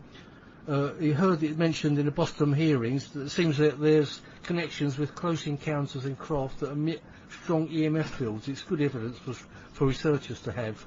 Don't know. I think you've already covered most of that anyway. Yeah, I mean, no, our health wasn't affected in the area, really. I mean, initially, there was some, I don't know if it was from the trauma or whatever, but there were some effects going on. Like I said, the only place for the radiation was the actual craft, as this has been established by the MOD and by Sergeant Nevels. The U.S. Air Force was right at the craft landing site. And so no other person was exposed to any type of radiation or exposure except me. Oh, there's one question. Sorry, there's a question that raises then. John Burroughs had a payout from the Air Force, which he says was effective from this incident. What's your opinion of that? The Condon report is something that he likes to tout. It's 460 pages long. It's UK eyes only, and I think it's low-level classification, UK restricted, Navy secret. Anyway, when we're writing the encounter book, Burroughs was handling that along with Nick Pope, and they showed me 2 pages out of this 460-page document. One of them had a paragraph in it with a line that said it could be postulated that this could have happened at Bentwaters. And the second page said all wing commanders know about this information, this UAP stuff. So I took that as gospel. And then after we had the stuff sent to the publishers for the encounter book, they sent me, I finally get the whole 460 pages. And I said stuff, and I was like angry in the book, at the encounter book, like at Colonel Williams and stuff, that he knew about this stuff. And it turns out, I get the counter report, the first page tells me he didn't know nothing about it. It says UK restricted for UK eyes only. That means no U.S. forces ever seen this. I call it the report is just a red herring. It was only limited distribution, like 10 agencies or people. And I'll tell you what, the British government, they got a lot of muck on their face over this Rendlesham Forest incident. I'll tell you what, here's what really happened with the MOD and the RAF. I mean, think about it this way. Here you have your airspace during the height of the Cold War encroached upon twice, at least, and then exited twice, at least, during a 3-day period in December, and the RAF sleeps and the MOD sleeps, while the British citizens are relying on the U.S. government, the U.S. Air Force. That wasn't our job. Yeah, that's a good. That was the MOD. That's the MOD and the RAF's job. Why didn't they do it? It's a good point, Jim. Actually, No, I mean, if I was a British citizen sleeping that night and I found that out, I'd be pretty upset. Yeah. Was it? What happens if that's the Spetsnaz ANG-2 Colt aircraft with 10 Spetsnaz,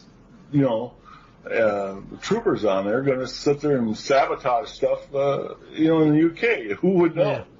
Yeah, I know, I would have been upset about that. Right. Okay. Well, Gary Jones has got a second question, and remember you mentioned about your dreams. He said, ask about his dream state too. I'd like to know if he sees things that go beyond his wildest imaginations and understandings. So I know you touched on a bit about dreams and things, didn't you? Yes. Oh, was that it? Yes. No, the answer is yes. The answer is yes. Okay. I do share some of the stuff in the Rendlesham Enigma, most of it, matter of fact. But some of it just scares me. Oh, well, yeah. I think we all get those. I was there and I'm not buying all this. It's just like, some of that stuff just, that's the other thing. What's his name, Jerry? Gary Jones. It's Gary with an I. I talked a little bit back and forth with him. Yes, that's right. I think I saw that, yeah. He thought he was going to offend me. You ask, I tell you what, ask all the questions you want because, I understand what happened there. I sort of understand. I mean, I was involved, so there's no doubt in my mind what transpired in front of me. I mean, none. Zero. No space at all. But if I was in his position or your position, looking at this from the outside, I'd be asking tough questions too. Yes. And I don't mind that one bit. I don't. No, I can see that, Chief. I mean, I've spoken to you quite a bit, and I think you're pretty straightforward with a lot of what you say, and I think, like everybody, you don't really know what happened to you anyway. No, I mean, the interesting thing is about that. H.A.S. Rail, that's her pen name, but her real name is Sally Rail. She wrote, we actually did a project back when the internet was starting. It was with Microsoft. It was called Project Watchfire. And Colonel Halt was involved with that too. And the days before internet, 1994 or something. I remember those days too.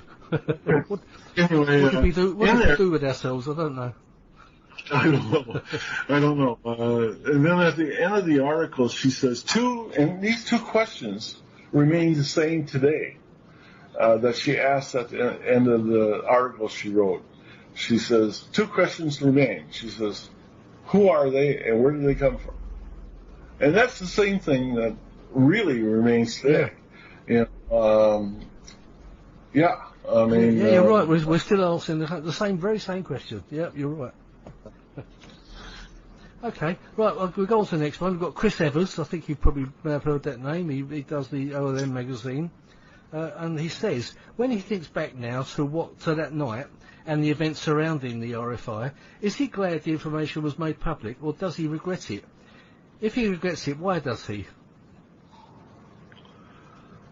I know you've kind of addressed that as well, haven't you? I mean, do you regret the whole thing came out, or?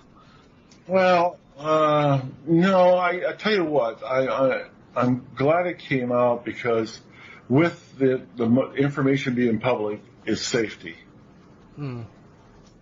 Okay, having it fully public is safety for all the people that were involved. That's my belief on that. Yeah, that kind of answers the question, really, doesn't it? He says, also ask his opinions on the current AATIP and TTSA series of unidentified. I think you've kind of touched on that a little bit as well. Yeah. I think it was your opinion on it, really. Well, there's so many issues with the people that are involved with that. And these things that don't make sense. One of them we talked about earlier, the NDA, non-disclosure agreement. How can they talk about stuff that they have an NDA with? How does that work? Unless it's a false flag operation, or they're just being UFO opportunists and entertainers. I don't know. Sure, and there's plenty of those around, I know. Usually most of them are on the lecture circuit for ufology. Right, the next question is from Philip Kinsella. He would love to ask Jim if he's had any other UFO experiences since Rendlesham. He says he loves the guy too, and maximum respect. Just interested to know if he's had any other encounters, so to speak. No, tell Philip that one has been sufficient. Yeah, I'm sure. Yeah. I think that's kind of a question everyone gets, isn't it? Once you've had an experience, have you had any more? Yeah, no, I've been fortunate that way. I tell you what, what I don't understand is why the other people that were, on the first night, why don't they have trauma? Oh, well, let's do for a second. I mean, I had 39 years going on 40 here. I had a rough go of this. I mean, and to the point where it's starting to become normal. The PTSD part of it, even. I mean, and why wouldn't other people have that? I don't understand. Well, I think somebody's pretended to have it, but. Well, mine's medically. I got just factual. Unfortunately, that's the case. Yeah. All right. There's next question is from Malcolm Robinson. You may have heard the name. He writes UFO books and paranormal books. Does Jim believe that there's still a UFO presence in this area? And also, what possible reason would any so-called alien craft want in this area? Was it to do with the nuclear missiles stored on site, or could there be another reason? And if so, what? Well, what I've found so far by visiting the coordinate site, and even though Rendlesham Woodbridge was not a coordinate site, it's on the same plane of it, the same latitude, and in Sedona. And I'm going to go to some more after. I'm still planning to go some more. And but what I find is, in one of the theories that we have on this, is that these are accessible points, these coordinate sites, and that is why whatever this ability to be interdimensional, it makes it easier. I don't know, with the gravity or with the structure, the way the planet is, or whatever, that these coordinate sites are key. And of course, I don't know. Sizewell, what is it? Isn't that power plant that sits north of the base? That's down the road to me. Yeah, that's right. That's huge. I don't know.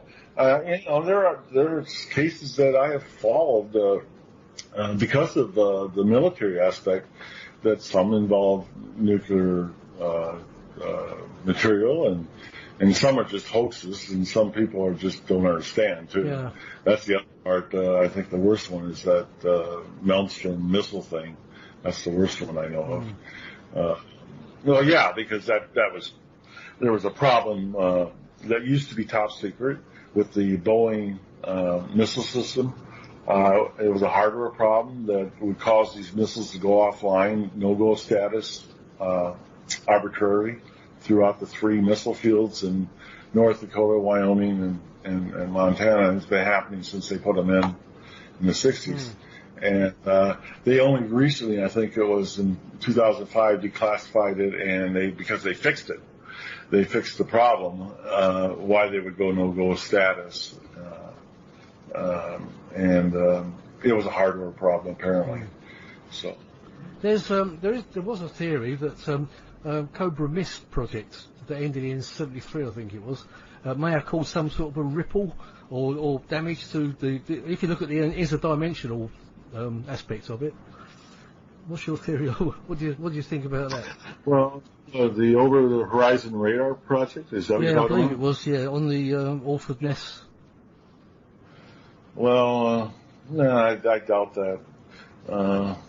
It's just a theory that I've heard bandied about, and I think people want to try to connect dots that aren't there, and and because we're trying to rationalize stuff, but I just don't see that. Mainly because of some of the other. I tell you what, the group. I did a national press club with 14 people. With James Fox, I think they did the I Know What I Saw documentary out of it. Yeah, and these people it was so fascinating. We had the Belgian general there, and I got, a week or two to talk and have breakfast with these people, and General Jafari. These are some incredible people and some and stories that are real. There's no doubt about it. And I think that there's some really bona fide cases out there. But when you start structuring in like what happened in the Belgian wave, you start doing the Iranian thing, and then also there's a couple cases that I'm fascinated with in South America. These are all military guys, and a lot more rank than I have. I mean, they're general officers, and they're truly perplexed by this, but not those cases. None of those cases there had anything to do with nuclear fission type material. So I don't know. I think ufology likes to find a new avenue to sell stuff. Yeah, I think you're right. Yeah. You know what I mean? If we actually looked at all the cases, I don't know. I don't know what the results would be. I don't think it'd be like the drum that they're beating, though. Okay, next question. It's a bit of a long, I don't know if it's long and complicated, but it looks it. Right, Peter McGarry. He says, do you believe that research was going on in the area was responsible for the event? So it kind of touches on what we just said, really. And it says, could our own lasers and EM technology back in 1980 have been sophisticated enough to drive an object like you saw? And does he personally have any problems with this line of thinking? Yes, no. Okay, Peter, no, that's not possible. You don't think so? I tell you, like I said, I wrote the defense plans for both bases, the three communication sites that we're responsible for, which is Martlesham Heath, and 4 forward operating locations in Germany. I did site surveys at each of them, including Martlesham Heath. At Martlesham Heath, they had a facility there that was no-windowed facility, and at the time had a retinal eye scanner, so it was pretty high-tech security. Inside there, it was top secret at one time. It's no longer top secret. That research that we're doing in there was a common nodal point, and what it did is it analyzed information from our listening sites along the Warsaw PAUK borders and stuff, communications, and that's what it was going on there. There was no research being done in there. I know there's been claims by people that didn't know it, don't even have a clearance, didn't have a clearance. They're talking with a secret clearance about top secret stuff. They don't know nothing about it. Okay, you know how top secret works, right? Yeah. I mean, because you have a affiliation with I started the secret act, yeah. Yeah, I mean, this is what I found with top secret in the military. A top secret plan might say, or let's say the secret plan is we have a secret plan with Germany or something, and it says, during the first day of the war, we're going to go ahead and fight with you and do this for you and rub your back. Okay? And then top secret plans for that same plan, it might say, well, we'll stay with the Germans until they come to the Rhine, then we're going to go ahead and retreat. You know what I mean? Yeah. It's that kind of stuff comes up. And so that just tells you a secret plan might not, or a portion of a secret, of a plan that's top secret, that's secret for dissemination, might not even be close to what the top secret plan looks like. So when someone with secret clearance that says they know something about top secret stuff, they don't. Yeah, I do know that because there was different levels of secrecy where in my business. So, yeah, I know. Yeah, I'm not going to talk about it right now either, David. I mean, because, first of all, you probably want to stay out of jail. Yeah. Well, I know that for a fact. When I had to go over to Herbert Field because I was working on the AC-130s. I can say that because that's not top secret. But there was a meeting going on just before just as the Gulf War was about to begin. Mm-hmm. And I'm walking over towards this meeting. It was just standing as a group thing. And it said, go away, David. And I said, well, I'm on your side. He said, yeah, but this is classified. So they wouldn't even let me in on that. Yeah, and you're probably working on a sensitive project with the 130s, yeah, I know. But it all comes down to a need to know. Besides having a clearance, do I have a need to know? If you don't have a need to know, that's how they compartmentalize everything. Although I was doing the job for them, I was a foreign national, so... Oh, yeah, that too comes into it. That's why I said that Condon report, it says UKIs only. Yeah, I mean, the British were only looking at that. Nobody else is looking. We have plans like that too, USIs only. I mean, yeah, and we might have a plan with the British, and we're telling them one thing in the secret plan, and our top secret plan with UK or with USIs only says something different. Yeah. I mean, that's the way it works. I even had an argument with the manager over there because I wanted to use the computer to get some emails to go back home with, and I was told I couldn't use a computer because I was a foreign national, and I had to get my own laptop to bring over to do the job with, which was crazy. Yeah, I know, but isn't that crazy? But you know what? The British are the same way. It works that way. Yeah. I mean, yeah. Even though we're all allies in that, we're still independent, sovereign nations. Well, I mean, I was doing the work, and I needed emails to actually get in touch with back home, so and I couldn't use the computer, which was crazy. Anyway.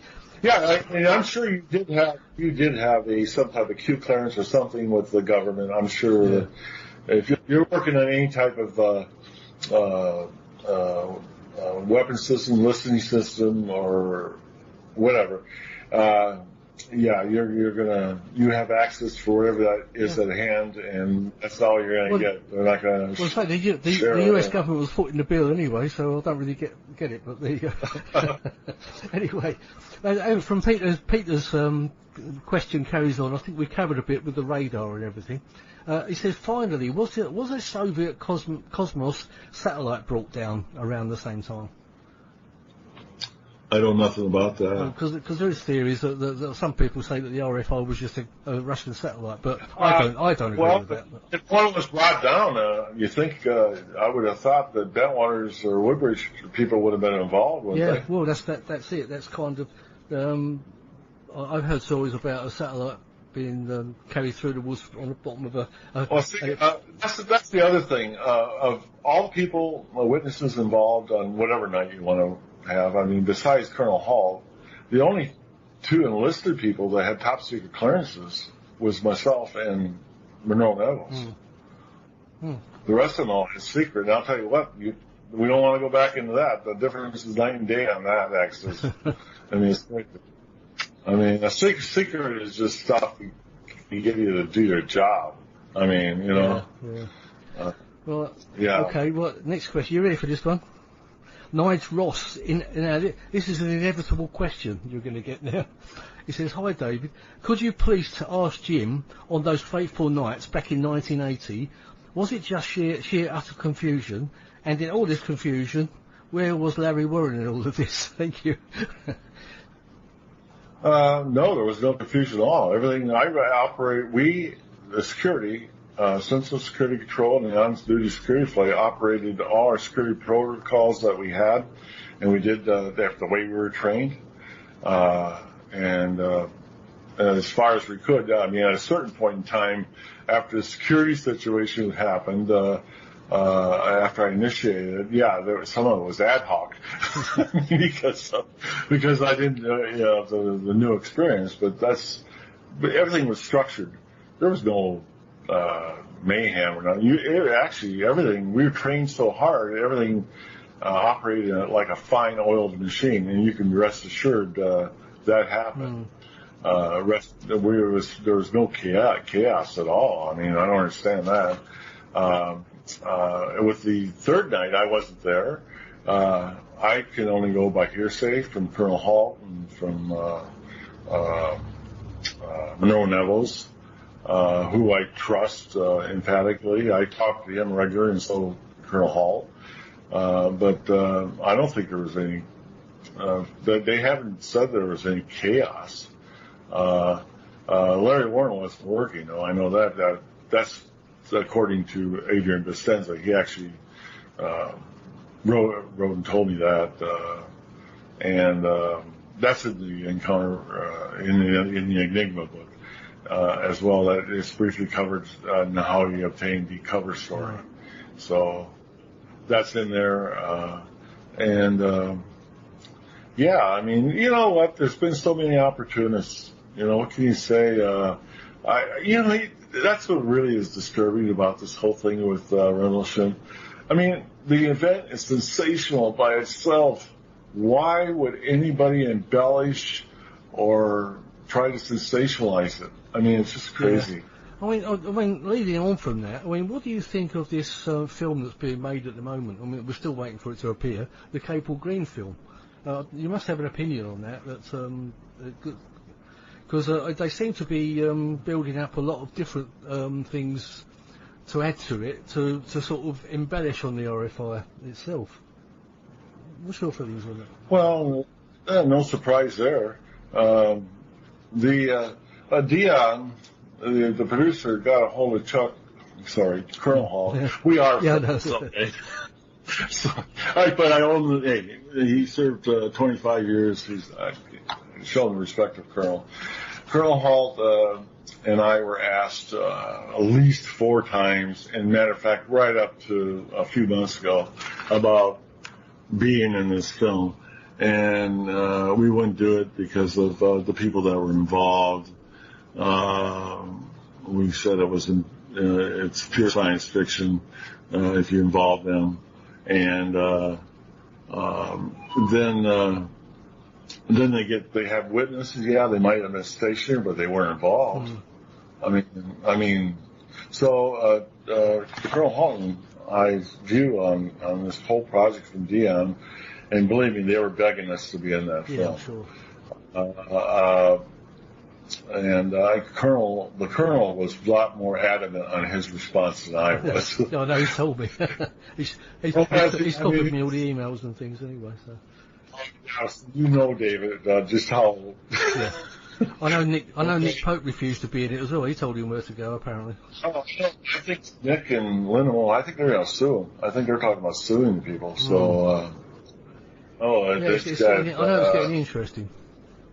Yeah, but if people go and see it, and just remember it's science fiction, and it's not what happened, and that's just the way it is. I mean, if you're gonna do a film about Rendlesham, I think you'd have the 2 people that at least were in charge in each night, Colonel Halt on the 3rd and me on the 1st. I think you would think you'd have us involved. I mean, there's nothing else that happened.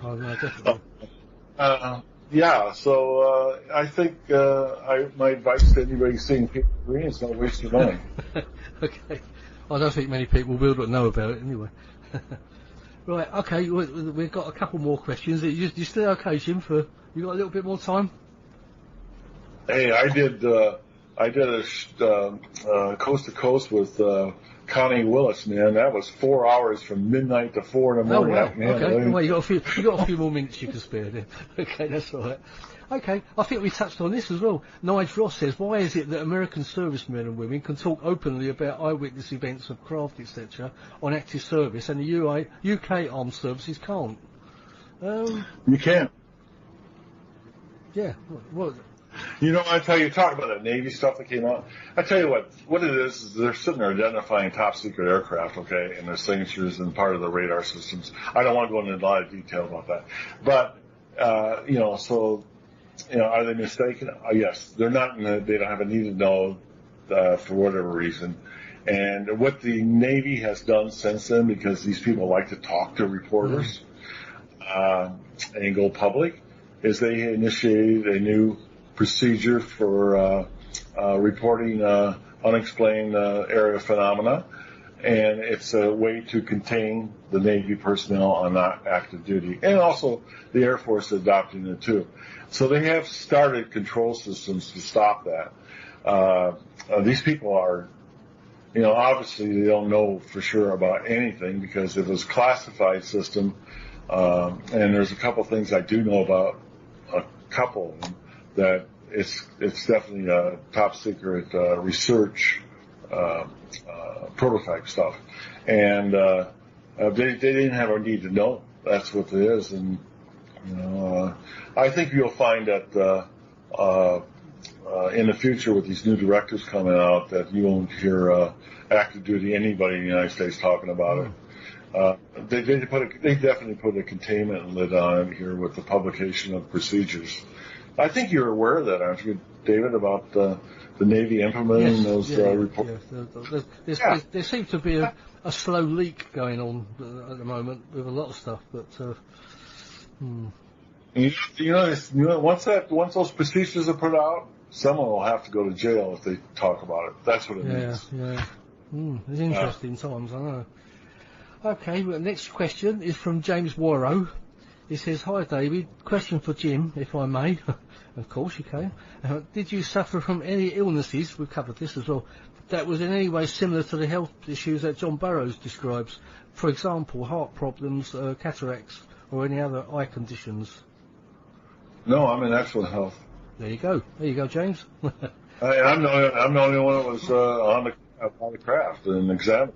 So if I'm not affected, how can anybody else That's be? true, yeah. If you yeah, that's exactly right. Okay. Right now, this is from your John Henson, a friend of yours. It says, John, you know, was he CID by chance? he was CID, yeah. I know he wasn't just a normal.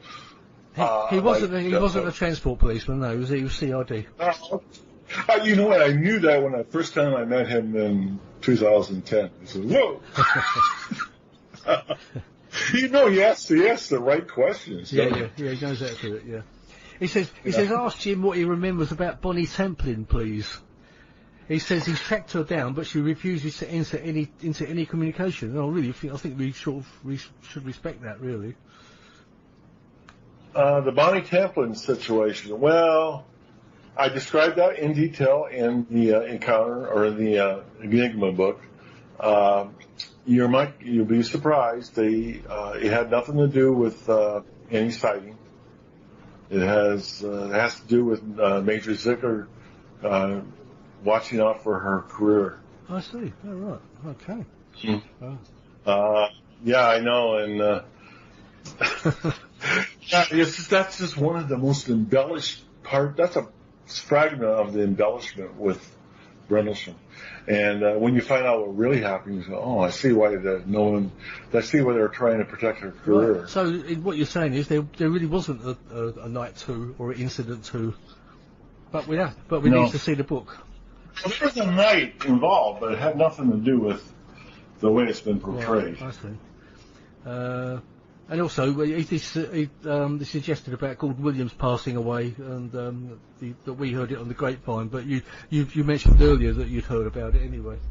Yeah, I was on Thanksgiving last year, and it just, you know what? And I was in constant contact with General Williams, and I mean, he is a very gracious guy. Was a very gracious guy. In fact, one of the things that bothered me so much is that, you know, I had the disinformation story, their story, the agent's story, the NSA, to tell after I went to the OSI building, to tell the wing commander. I told him, I said, "I'm going to meet with the base commander, wing commander after this. What do I tell them? This is what you tell them. Because it's an active investigation, this is what you tell them." And I said, "Okay." And so I actually went out and told him this cover story, and part of it. And so recently, I've had the opportunity with General Williams to say, "Geez, General, I want to apologize. You know, at the time, this is what was going on, and this is what I told you wasn't true, and you know, I was under orders. You know what?" And he's such a general. Yeah. He goes, "Jim," he says, "we all follow orders. Don't worry about it. I'm okay." And I went, "Oh, really?" I said, "Thank you." You know what? I said, I sat there and browbeated myself for 30-some years over that, and you're like, it's okay, we know. And he says, "I know things." He says, I'm under orders too. We knew things. So, you know, and that's what we did. And it did create, I tell you what, in the Enigma book, I talk about the cover story, how it starts, where it starts from, how it's implemented, how it's disseminated in the pubs, how it works, and all verified. All this is verified, and how they included then the third night into it. Right. Yeah.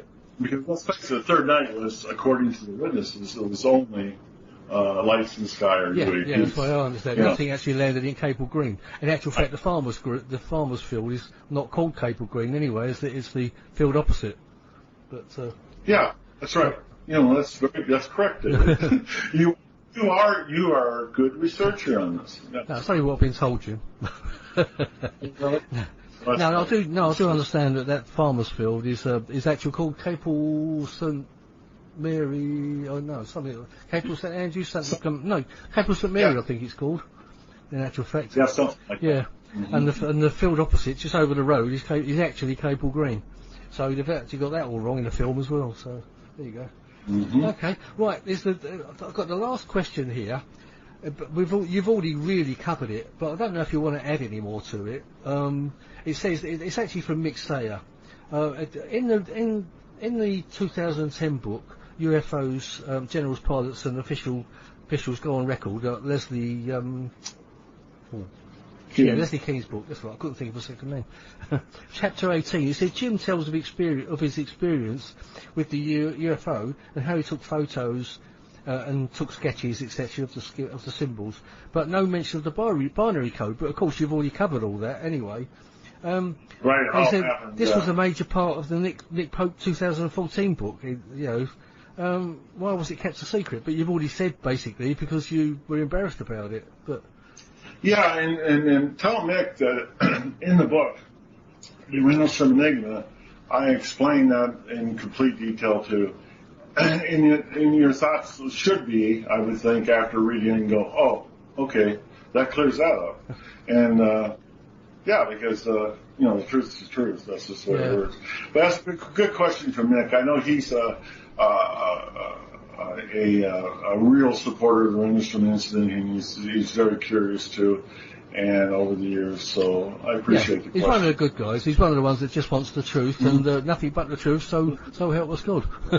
But right, and you know what? And I tell you what, I'm no different than Mick or you or anybody. I'm a skeptic too.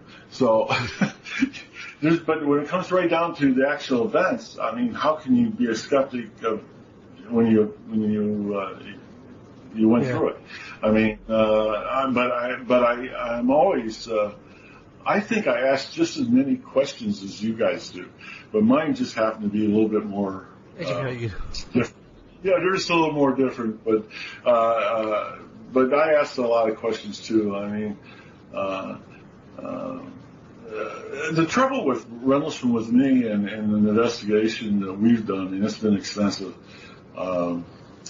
is the more questions we have answered, the more questions we have. Yeah, the more to get raised. I understand that. Yeah. It's terrible.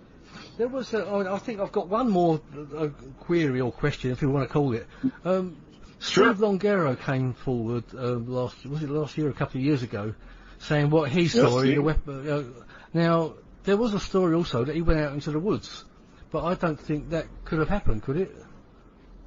No, he was assigned to Dallas. It was Delta restricted area. He was working that night, and no, he wasn't allowed to leave his post. I mean, that never happened. I mean, he was there, and but was he working? I mean, and we had 80 people observed the takeoff, so I don't know why he wouldn't have seen that. I'm not sure where you're going with that. I don't know what he said. No, but I think there was a story that got into the paper that said that he was one of the prime witnesses that went out into the woods on that third night. But on the third night, from what I understand, he would have he couldn't have left his post. He was on the third night. We were on break. He wasn't working. Oh right, okay. Okay. No, we were all on break. On the third night, that's a fact. So he was actually working under you. So. Oh yeah, worked for me. Well, the story is that he was out on the third night, so that couldn't have happened then. No, it didn't happen. Okay, right. Thanks for that. Nothing against. Yeah, these guys. I know everybody that was working that night. I mean, especially guys on my fire teams. I mean, I had 3 fire teams. I was a squad leader. We stayed together. Worked the Woodridge base. We worked that like 3 days, then we go back and work Bentwaters for like 3 days, and then we worked the weapons storage area at Bentwaters for 3 days. That's how we worked it. And yeah, I knew these guys really well. I mean, but no. The third night we were on break. The first night, yes, he was working in I believe it was Delta or Charlie. I have to look my notes. Restricted area. I keep track of everything. So I did. Apparently Barrows was out on the third night as well, wasn't he, with Bustinza and Colonel Halt, when they were chasing the lights. I can only go with Sergeant Neville says. Sergeant Neville says that the only people that were out there with his team was Colonel Halt, Lieutenant England, Master Sergeant Ball, and I think the one other, but he said he said he don't remember seeing Burroughs out there. Oh, right. Okay. He's 6'5". I mean, like you can't miss you. He said I would have remembered that. But I don't know. I wasn't out there. I'll tell you what John did tell me. He did tell me the next when we were in the Monday morning on the way to base. He told me he went back out there, and I said, "Why in the F did you go out there again?" And he said, "Well, I just had to go out." And so I know he was down at the staging area because he told me that. That's all he ever told me. He said staging area. I only found out about all this other stuff from reading in the last year or two. That's all news to me. Yeah. It's interesting, anyway, Jim. No, I mean, I think that's really. I've exhausted you, or you've exhausted me. Anyway, my mind's blown here. Are you tired, David? Come on. I've had a bad chest, Jim, this last couple of weeks, and it's getting near my dinner time anyway. but no, I do appreciate that you've come on this morning because I know it's early morning, or it's actually mid-morning now, isn't it? There where you are. Yeah. But really, Jim, it's been fantastic talking to you, and we've got a 2-hour show from it. Normally my show's an hour, so but I can we're a bit more flexible now, so. But it's been brilliant. Are you planning to come over at all, maybe next year to? Yeah, I have some opportunities that they're asking me to go over. I'll tell you right now, this year I've dedicated only doing a few conferences here in the States. Like in 2 weeks, I'm going to be at the 50th MUFON Symposium in Irvine, California. I know you've been very busy. I know you've been getting around a lot. Well, the book was like crazy, doing that. But next year I am planning to do only overseas. I'm going to be talking to AJ when I go out to Irvine about doing South America. I might do the UK. I might do that next year because I sort of want to get back over. I tell you, I got friends over there, and I like to see them again and stuff. Yeah. So, well, I'm one of them. You are, Dave. And I just don't want to have to go back out in the Rendlesham Forest. Okay, I don't mind Woodbridge or something like that. I think I've already offered. I said if you're coming over to this area, I mean, I'll certainly try and help arrange get something fixed up, like a conference for you, if you're interested in doing that. Yeah, it'd be a nice opportunity. To see some old friends. Where you were, you live pretty close to the place. I do. I'm about 20 minutes away. Yeah. Saxon? Well, near Saxon, yeah, Colton actually. Yeah. Oh, okay. Okay. Well, see. Okay. It's. And I think that's the nice part is. I think I might come over next year. Well, I hope you do, because I know one thing. If I go there, it's going to be the summer. I cannot deal with British weather. Nor can I. It's just too much for me. No, not can I most of the time. It gets too cold. Mind you, we've not been too bad the last couple of winters. Really, it's not been too cold. But I do know what you mean. You probably it's all those guard duties. I think knocked it out of you, wasn't it? Oh yeah. No, it's like bone chilling.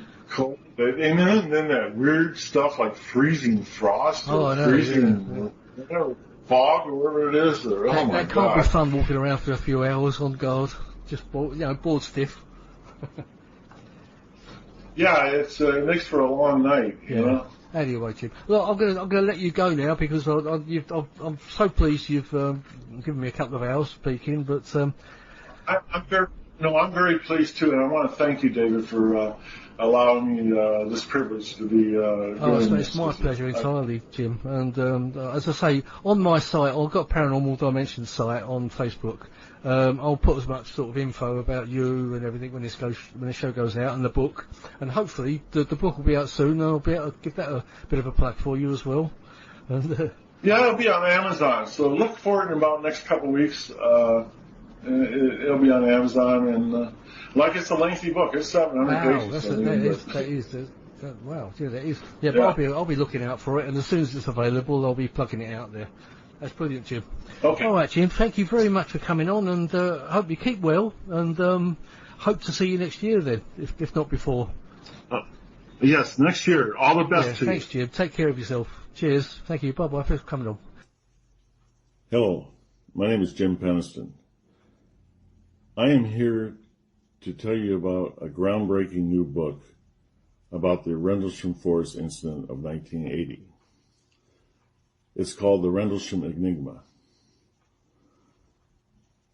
This book, 85% of it, is previously unknown to the public and to other witnesses.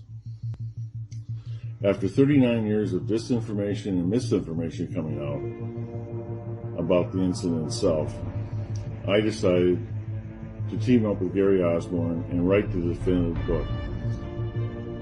I thought I was more than qualified since I was the first responder of the USAF, United States Air Force, deployment off base on a craft of unknown origin. What I would like everybody to do to know is that this book is definitive. It's 702 pages long. Of that 702 pages,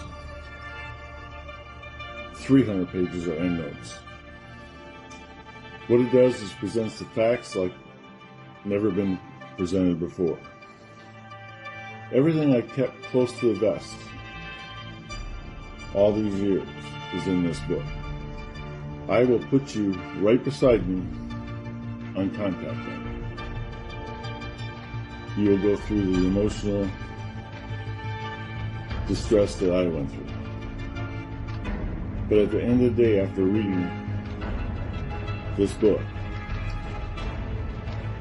you will have a complete understanding of what actually happened at Rendlesham Forest that night. So please, go to Amazon.com, buy either the paperback or the Kindle. I guarantee you this much, you will not be disappointed. Jim Penniston. Hope you enjoyed that. It was well worth a listen, and if you have heard it before, I still think it was well worth a listen. Okay, the second segment, I've got Colonel Charles Halt. It's an interview I did with him in 2019 on the 9th of September. It was the day after the very successful conference that he had carried out in Woodbridge in Suffolk.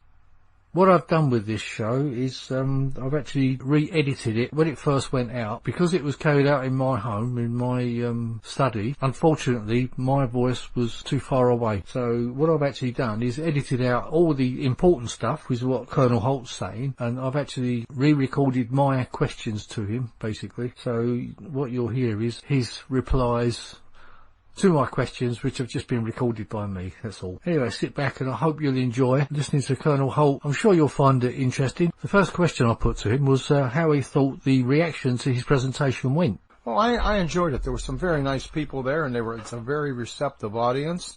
They listened intently and had some very good questions and quite a few comments afterwards to me. Next, I asked him how things developed from the first night onwards and his involvement and his knowledge of what happened over the entire incident. Well, I can tell you, actually, I got involved the first night in that, as my role as the deputy base commander, I spent a lot of time out on the base, riding with police patrols, visiting the fire department, midnight chow, finance, personnel, you name it, I was there looking around. It was my responsibility to know what was going on the base and try and head off any problems before they became an issue. So, as a result of that, I spent a lot of time visiting with the police, especially because they seem to know more about anything on the base than anybody.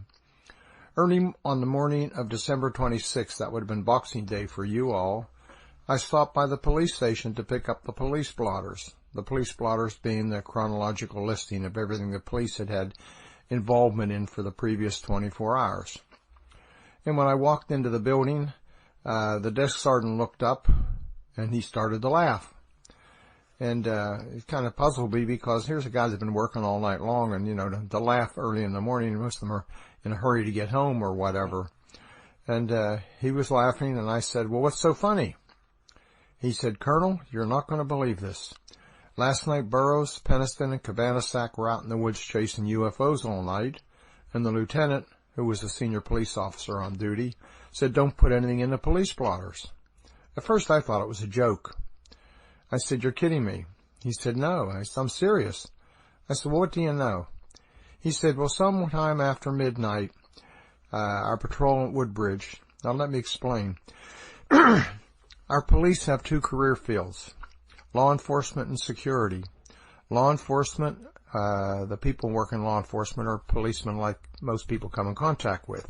They drive a patrol car, they write citations to people that drive too fast or whatever, they investigate crime, domestics, anything that ordinary police would do.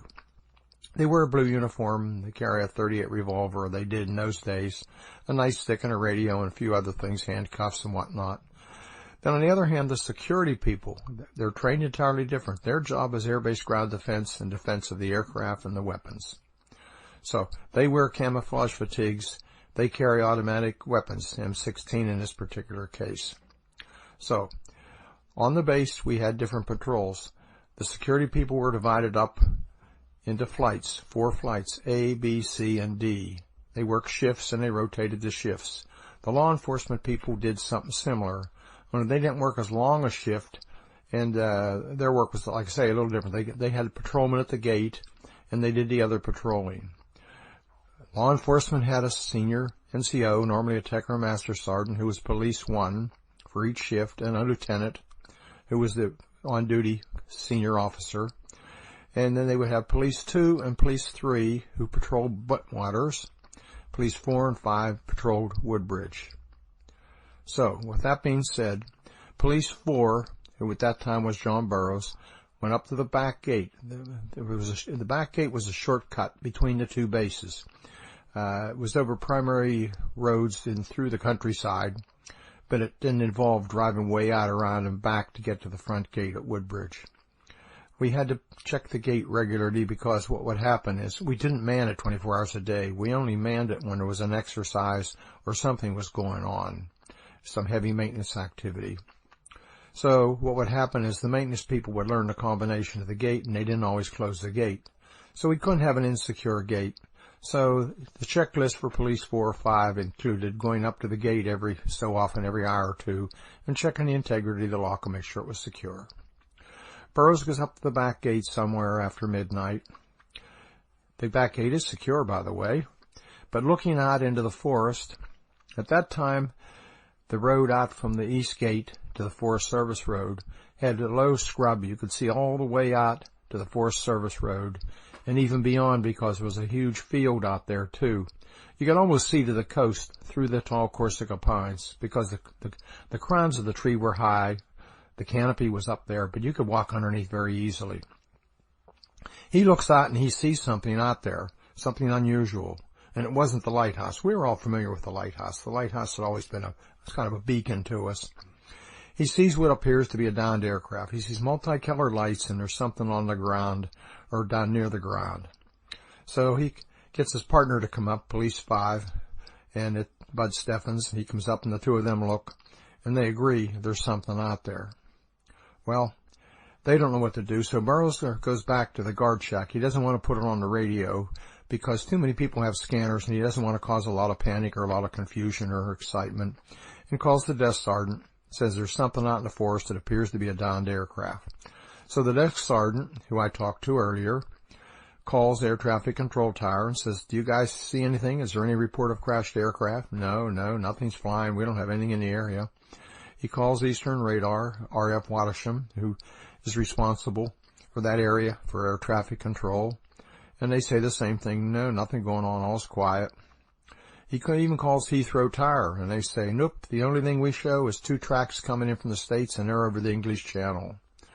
Well, this is really puzzling. Meantime, Sergeant Penniston, who's security supervisor, remember security, the difference, comes up to the gate, and another patrol comes up to the gate, and they all look out and they see something. There's definitely something out there. So Master Sergeant J.D. Chandler, who's the senior NCO on duty, also comes up to the gate. So it's decided to go check, see what it was, investigate. So they check their weapons at the gate because we don't take weapons off the base. and Penniston, the senior NCO, Burroughs, and Airman Cabanasac, who was a new recruit. He had only been on the base for a few days or a week. Jump in a 6-passenger pickup truck, 4-wheel drive, head out the East Gate Road. They hit the Forest Service Road. They turn right, and about 200 yards, they turn down a rough trail into the forest. They go so far in, and they decide to stop. They're having problems with their radios, having communication problems. The radios are breaking up, which is very unusual. These are 5-watt Motorola radios and very reliable. So they leave Cabanasac somewhere near the vehicle to act as a radio relay. This isn't normally necessary because we have repeaters all over the base. And they venture into the woods. And exactly what happens from then on for the rest of the evening, nobody's really sure. There's a whole lot of stories, and I know Jim Penniston has talked about it earlier, so I'm not going to cover that. I will mention that there were some issues that they lost contact with the gate people, the folks left behind at the gate for at least 45 minutes, maybe longer. And there was some issues with the watches that apparently stopped. They come back with a wild tale. I say wild tale because it's very hard to believe what they came back and said. So, I pick up the blotters. I kind of laugh a little bit. I had them put an entry in there, something to the effect that they saw some lights and investigated, but they didn't find a crashed aircraft, something to that effect. I don't think the term, as I remember, UFO was used anywhere. I take the blotters up to the base office, our office, and we have our morning stand-up meeting. Now, the morning stand-up meeting was basically the wing commander, vice commander, the base commander, and a couple of the other senior officers. We'd get together every morning, somewhere between 7 and 7:30, and go over the previous day's activities, discuss what was going to happen for that day, and anything else of great importance that was going on in the base. Well, everybody had read the entry in the blotter, and they were asking some questions, and we kind of joked about a UFO, and not really thinking that much about it. Well, the day passed, and I realized as I went around the base that the cops were all excited. The grapevine had it. We had a UFO crash, and this, that, and the next thing, and it worried me a little bit because everybody seemed to be looking at the sky. The next day was uneventful as far as I knew, and the next night, although I learned years later that the on-duty flight chief, new Lieutenant Bonnie Tamplin, had some type of an encounter and saw an issue or something in the forest, went out and had some kind of a, how should I say, frightening experience. We know she got on the radio and called for help. I didn't learn this all until later, and she was medevaced out within a matter of a day or two. So that was the second night. The third night, which would have been, the first night, remember, was the 25th to the 26th, second night, 26th to 27th, and the night I was out, the 27th to the 28th. It started at a party. The Combat Support Group, that's all the people, senior officers and all, even the junior officers that work for the Combat Support Group, it's 42 or 43 of them. We all got together with our significant others and had sort of a year-end party, celebration, recognition dinner, at the Woody Bar. The Woody Bar was an old World War II concert hut that had been a bar. It was really just used as an overflow for the officers club for any event we had that didn't require or couldn't get into the officers club or didn't have a large group. So we had gathered there. It was a covered dish dinner, as I said. I think we bought the ham and turkey, and everybody else brought dishes and desserts. We just finished eating, ready for dessert, when the on-duty flight lieutenant came in and said, "I need to talk to you and the base commander immediately." It was Lieutenant Bruce England. Now, Bruce England wasn't an ordinary lieutenant. Bruce England had been in the Marine Corps for 4 years, got out, finished college, got commissioned in the Air Force, and came in. He was pretty mature for a lieutenant, but he was definitely shaken. And he said to me, because I was sitting closer to the door when he came in, "I need to talk to you and the base commander now, right away." So the only private place in there other than the bathrooms was the coat room. So we went into the coat room, just the three of us, and he said, "It's back." He said, "What's back?" He said, "The UFO is back." I said, what do you mean?" He said, "Well, we've seen something in the woods. There's funny lights. There's something out there." And I was quite concerned immediately, and I said something to the effect that, "You've gone off the base? Again?" He said, "Yes." So Conrad and I looked at each other, and it was decided that I would go out, since he was going to make some presentations and give a speech, and put this thing to rest, because we still had some serious doubts and thought there was a logical explanation for what they were seeing. So I went back into the room, contacted the security police commander, Mel Zickler, and said, "Who's your senior NCO on duty?" Because I wanted a cop or two to go with me. And he said, "Master Sergeant Bobby Ball." I said, "Great, I knew Sergeant Ball, very competent individual." I said, "Have him come by the house and pick me up in about 30 minutes or so. I'm going to go home and change clothes. I'm not going to wear a nice suit out into the forest. Besides, it was about 30, 32 degrees and the wind was blowing. There just wasn't the place to wear good clothes."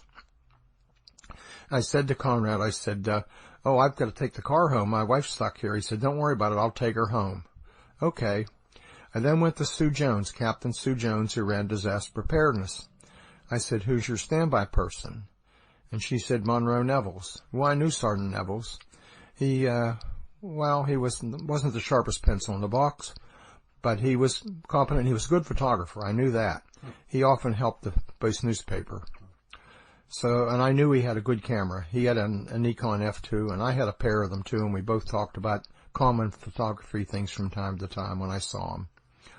So I said to Sue Jones, "Have him come down to the disaster preparedness office to meet us in 30 to 45 minutes after I've changed clothes and tidied up a little bit, and we'll go from there. Have him bring his camera." So I went home and changed clothes. Bobby Ball came by with a Jeep. Bruce England was driving, and there was another NCO in the back, and I learned later it was probably Sergeant Pastenza, but I'm not positive. We got in the Jeep, drove down to the disaster preparedness office, and we had to wait about 10 or 15 minutes because Sergeant Nevels wasn't there yet. The reason he wasn't there is that his wife was at a Catholic women's program at the chapel, and he was babysitting the kids. So the police had to go get her. Another patrolman went and got her from the chapel and took her to the house, and then Nevels put his utility uniform on and came down to the disaster preparedness office. He had his camera with him. I said, "Let's take a Geiger counter along so we can show there's no radiation." So he got a pair of them out and got a source, we called it, and calibrated them. He said, "Which one should I take?" And I said, "Your pick, I don't care." So he got the Geiger counter, and we all piled in the Jeep. It was pretty crowded. It was an open CJ5. Bruce England says, "Well, we're low on gas. We better stop at the gas station, the base gas station." So we stopped at the base gas station, and lo and behold, there's a couple of cops there with 6-passenger pickup trucks with light-alls behind them, and they're arguing with the fuel attendant. They're trying to tell him they won't run any gas, and he keeps telling them the gas is overflowing. Well, I kind of lost a little patience with him, so I said, "Come on, let's sort this out and get on." Well, they move on out. Apparently, they were going back out into the forest. We got gas. We crossed the base. Went out the East Gate, drove down the East Gate Road to the Forest Service Road, turned right, up the road about 150 or 200 yards, turned down this rough trail. And I mean a rough trail. If we hadn't had four-wheel drive and a high center, we wouldn't have made it. We drive down into the forest, a quarter or half mile, I'm not really sure. And I can see and hear the guys in the distance. We turn left on another side trail into the forest a bit. And lo and behold, there's something like 15 or maybe a few more policemen, a couple of light-alls, and they're all milling around making noise, trying to get the light-alls to work. The light-alls weren't working properly. They couldn't keep them running, and they were complaining. Now, light-alls are pretty simple. It's a little gasoline engine and a generator and 2 big fluorescent lights that you could adjust. We use them for security and also for maintenance work at night. Well, I see all these people, and I really get upset. I said, I'm thinking to myself, if we get caught out here in the forest, all of us with all this equipment, it'll be a public relations disaster. We'll never get done answering the mail, and we'll all be embarrassed and cause real problems for the base. So I tell them, all right, knock it all off. You guys be real quiet and stay right here and stay still. Don't make a lot of noise. We get out of the Jeep. Bruce England's brought a Starlight scope, first generation scope. And he says, look there into the forest. Out there is where something landed the first night. He apparently knew well where the site was. And I looked in there, and I could see a bit of a dull glow, but nothing that I would get excited about. And I thought to myself and said something to the effect to him, so he said, let's go in and take a look. So myself, Lieutenant England, Master Sergeant Ball, Sergeant Nevels, and Sergeant Bastenza trape into the woods. They take me to this site. We look down and they show me 3 indentations about 8 or 9 feet apart, equal distance apart in a perfect triangle. And somebody's put a couple sticks in the ground for each one of them to mark them. It's very obvious. And, this is interesting, but it still doesn't tell me a whole lot. So we number the sites and we're walking around, and I had a measuring tape. We took measurements and took some readings, and suddenly Neville says, I'm getting things. I'm getting readings. The 3 indentations had higher than background radiation, and the center of the triangle formed by the 3 indentations was significantly higher. Well, this is impressive. Well, not enough to be dangerous, but certainly significant. So let's try something. Let's go over to the trees here, and we notice there's marks on the trees, rub mark or burn marks on the trees. And so I said, take a reading on the side of the tree toward the indentations and take one on the back and see if there's a difference. Lo and behold, there is. You get much higher readings on the front side of the tree than we did on the back side. Then somebody said, look up, and you can see there's an equivalent of a hole in the tree canopy, and there's broken branches on the ground as though something had come up or down through the trees. Wow, this is starting to get interesting and started causing me a little bit of concern. We're probably milling around there for taking readings, etc. for, I'm just going to guess, 15, 20, 30 minutes. When suddenly somebody says in the party, hey, look out there. There's a glowing red object, reddish-orange object. We look out into the farmer's field, and guess what? There's this oblong, almost like an eye shape object. It's glowing, it has a dark center, and it appears that something's dripping or shedding off it. I can't remember whether exactly sparks or drops, but something was coming off. What came to mind is when a crucible of steel was poured into a mold, the splashing and whatnot. That's what it appeared to me like. We watch it for a couple minutes, and we're standing there in awe, and I'm thinking, that must be ball lightning. I've never seen it before.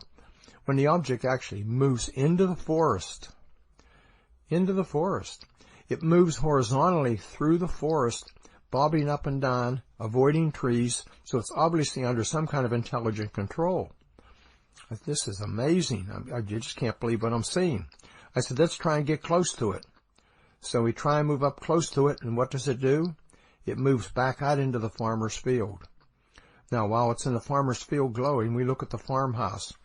In those days, you could see the upper and lower windows, 2-story building. The reflection on the windows was so bright, like a flickering fire. I was thinking, I'm concerned for the people in that building. That thing's close, and it almost looks like it's on fire. We watch it for, I don't know, a minute or two, and suddenly it silently explodes into 5 white objects just like a fireworks display, and they disappear. Wow, nobody's ever going to believe this. So I said to the other 4, let's go out into the field and see if we can find any burn marks or any residue. Something was obviously coming off this object. So we go out into the field, and we don't find anything except cow pies. What I failed to mention is a little bit earlier when we first saw the object, the farmer's animals, the cows, etc., all went crazy, making all kinds of noise and racket. But the farmhouse stayed dark. Nobody got up. Nobody turned any lights on. Anyhow, we're out in the field looking around, searching. And I believe it was Neville's, says, look up there. There's several stars. What appears, almost first I thought they were stars. Then I realized they were elliptical shape. And they have multiple lights on, and they're moving in synchronization together. Almost as though they're doing a grid search or doing some kind of a special pattern. We watched them for several minutes, and from elliptical, they turn into full round.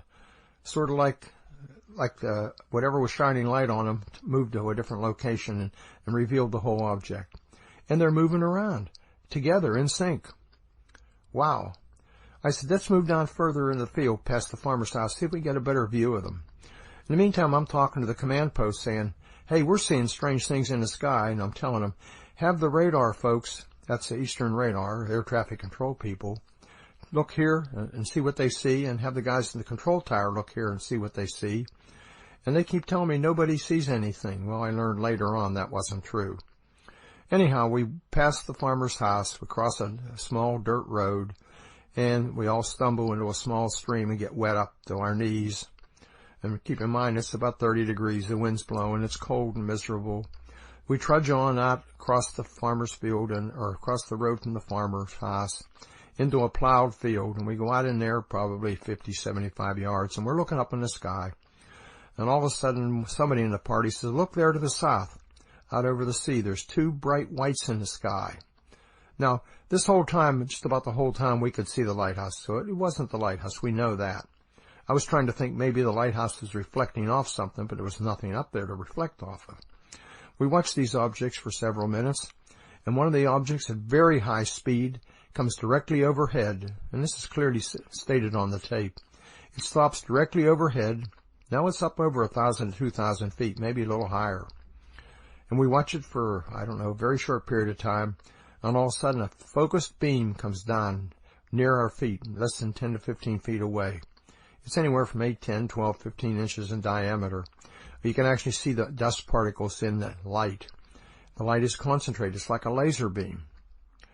We watch it for, I don't know, maybe a minute, and just as suddenly as it appeared, click, it went off, just like someone threw a switch.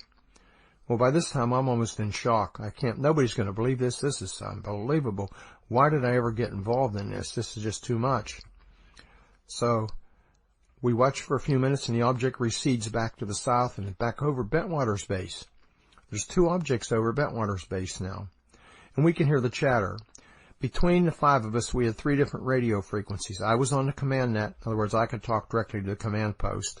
It's very limited. There were only 5 or 6 of us could do that. Bestenza had a security net. He was on with the security police, and Master Sergeant Ball stayed on the law enforcement net. So we had all 3 nets, and you could hear every transmission that was made on those 3 frequencies.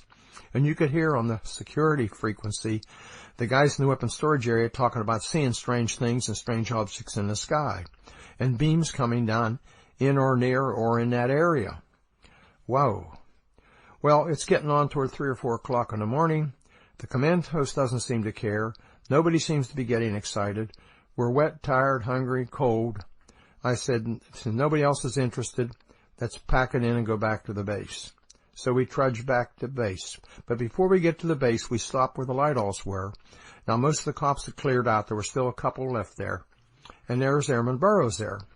He had hitched a ride or come out with one of the police patrols. And he'd been bugging me on the radio the whole time to come forward and join the 5 of us, and I kept telling him, just be quiet and stay where you are. Well, he's kind of getting on my nerves at this point, so he said, can I go forward to where the landing site was the first night? I said, if you go quickly and take Sergeant Bestenza with you. So the 2 of them went forward less than 100 yards to supposedly where the landing site was from the first night. I could see them the whole time, although I wasn't watching them the whole time. They came back in a couple of minutes and didn't say anything then, but later they told me they had some kind of a confrontation.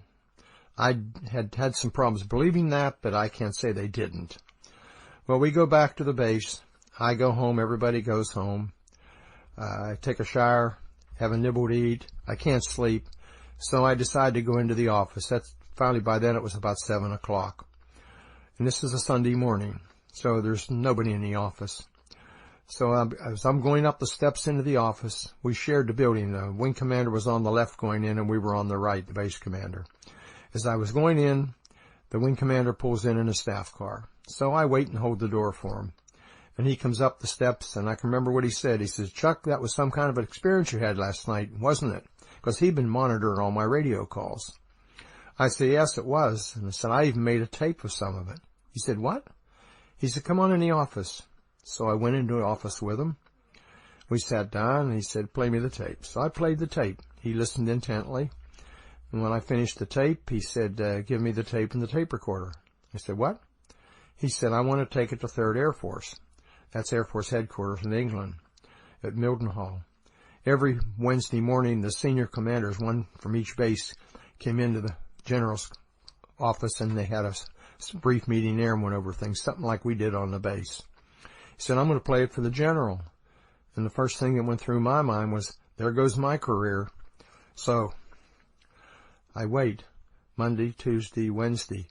Wednesday, I was at the door waiting when he came back at noon from the staff meeting. And actually, I remember opened the door for him and said, well, boss, do I still have a job? He laughed and threw me the tape recorder. So what happened? He said, come on in. So I went into his office. He said, well, I played the tape for the staff and the general. And I said, and? He said, the general looked at the staff and said, well, what do we do? Nobody spoke up. So the general in his infinite wisdom said, well, it happened off the base. It's a British affair. Case closed. Well, I felt a bit relieved then, but not completely. So I said to Colonel Williams, well, what do I do now? Anything? He said, get with Squadron Leader Moreland when he comes back and see what he wants to do. Squadron Leader Moreland was the RAF liaison officer on the base, but he wasn't there. He'd gone to his ancestral home on Anglesey Island for the Christmas holidays. So I had to wait until, I don't know, almost a week later. He came back. I went over and we sat down and I explained everything to him, and I could tell he was in shock. He didn't know what to do. He said, let me check. So I bugged him a few times over the next few days. So 3 or 4 days or whatever later, he came to me and says, write me a memo so I can talk from it. Okay, I'll do that. So I went back to the office and wrote the infamous memo that's now been released. It was typed up on a select typewriter. We didn't have word processors yet. We were just talking about moving to them. And the only copy left in the office was a carbon manifold or a carbon paper, and it went missing somewhere along the line. I don't know where. But anyhow, I gave the memo to Don Moreland. But before I did, Conrad read it. He took it down to Gordon Williams' office. They both read it and brought it back to me. I gave it to Moreland with the understanding he was supposed to use it as a talking paper when he dealt with his people, because I was sure somebody from MOD would come up to investigate and take over. Well, days turned into weeks, turned into months, and Don kept getting no answers. Actually, I was relieved. It's gone away. Thank goodness. I was so happy. Well, 2 years later, a young airman who had been booted out of the service and had, how can I say it, became a wannabe who put himself into the action during the first 3 nights, and we know it's not true now, but nonetheless, went back to the States and started rattling to people there. And he ended up at a MUFON meeting. That's the UFO organization in the States.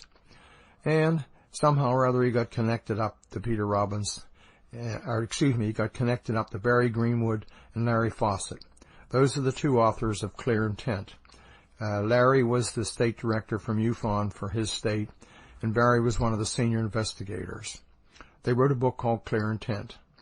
They wanted to do another book when they were working with Larry, and they contacted me. They came into the base with a Freedom of Information request for the memo and anything else we had. Well, we didn't have anything. It was all gone. So Jack Cochran, who was then the base commander, Ted Conrad had moved on, went back and said, we don't have anything. I'm sorry. There was an event, but there's no documentation here. And so they didn't give up easily. Larry Fawcett went to 3rd Air Force. And 3rd Air Force scrambled around, and they couldn't find anything either. However, the RAF liaison officer found out about it and said, oh, I've got a copy in my file somewhere. And he dug it out and gave it to them. Well, since they had the request, they were honor bound to respond. The acting commander, Pete Bent, called me on the phone. He said, Chuck, I've got your copy of your memo here. And the first thing I said to him is, how did you get it? He said, well, the RAF liaison officer had a copy in his file.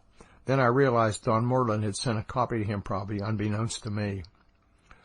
Whoa, I said, burn it. He said, what? I said, burn it, or your life and mine will never be the same. In other words, I wanted to do all I could to keep it from becoming public. He said, I can't. I have to release it. So he sent it back to Larry Fawcett and Barry Greenwood. Larry's since passed on, but Barry Greenwood could verify all this. Well, they shared it with some people. I think they sent it to either Harry Harris or Brenda Butler or Jenny Randalls. I'm not sure exactly who they sent it to, but I can tell you this. The second it hit the UK, I had problems. I met BBC One, BBC Two, ITV, German TV, Japanese TV, Radio Orwell, and the list goes on. I had to literally go into hiding. I was swamped. And you thought it had all gone away? Yeah, I thought it had all gone away. And my comment to everybody was, no comment. I didn't want involved. Next, I asked Chuck how his famous tape came into being and how it got released. So let's go back now and talk about the tape. Well, I made it on my little microset recorder, the same one I used every day. When I went around or riding on the base, I always made notes in it and come back and give the tape to the secretary, and she had a regular machine, the dictaphone type machine, and she would type up the notes and we would use them at staff meeting or whatever was appropriate. So, Conrad said a few days after the event, make me a copy of that tape. Well, we didn't have any electronic capability, and they were just little microcassettes, so I went in the conference room when it was quiet, laid both the tape recorders down, and made him a copy. I gave it to him and never thought any more about it.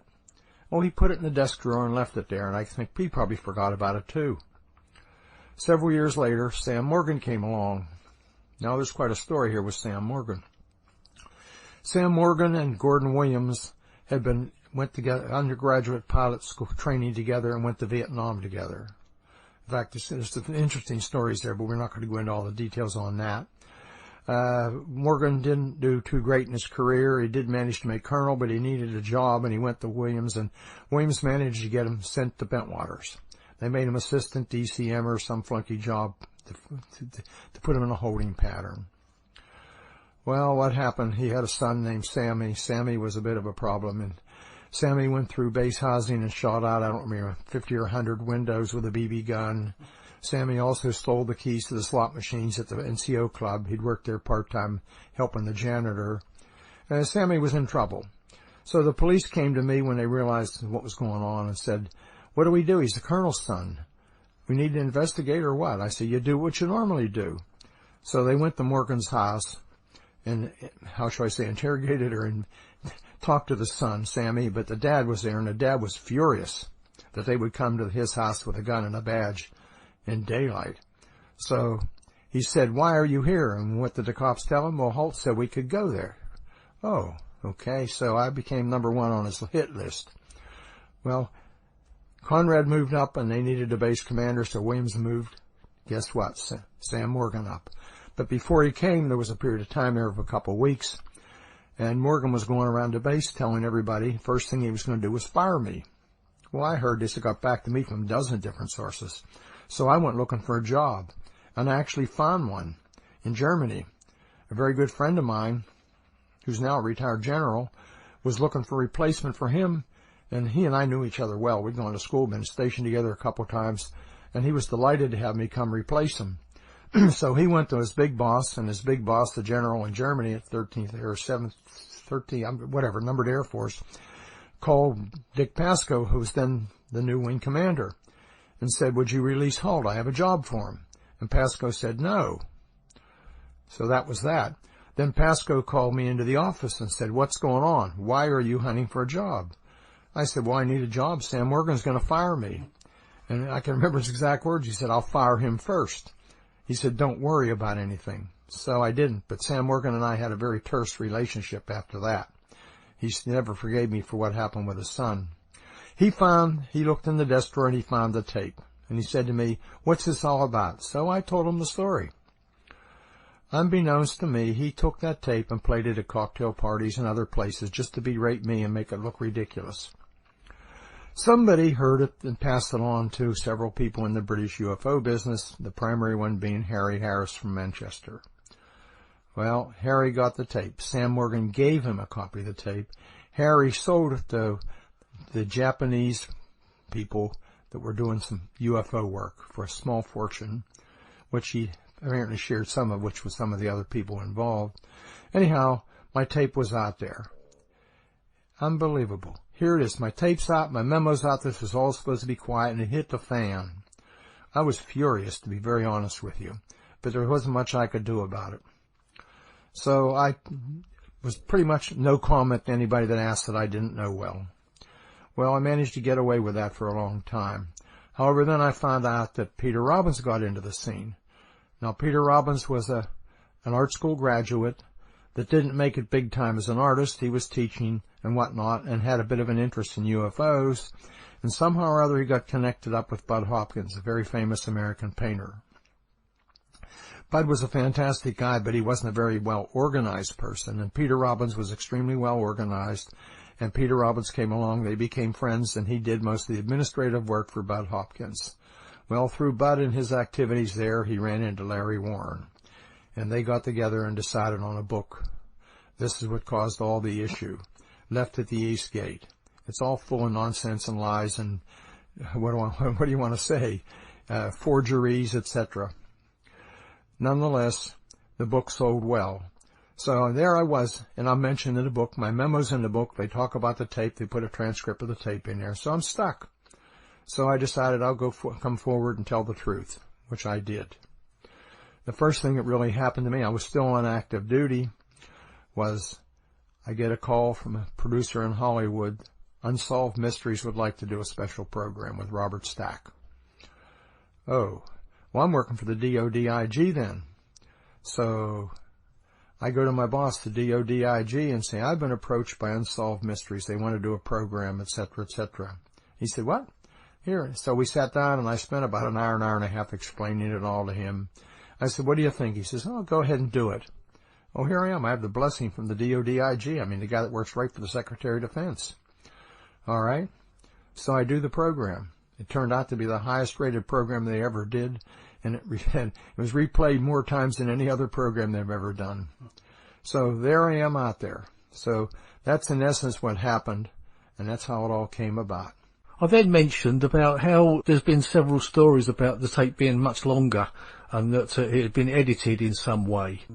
The tape is not longer. The tape was the closest to ever having anything edited was one time I was playing the microcassette for a friend at the house. Now the little cassette was a linear, it had a slide switch, on, off, record.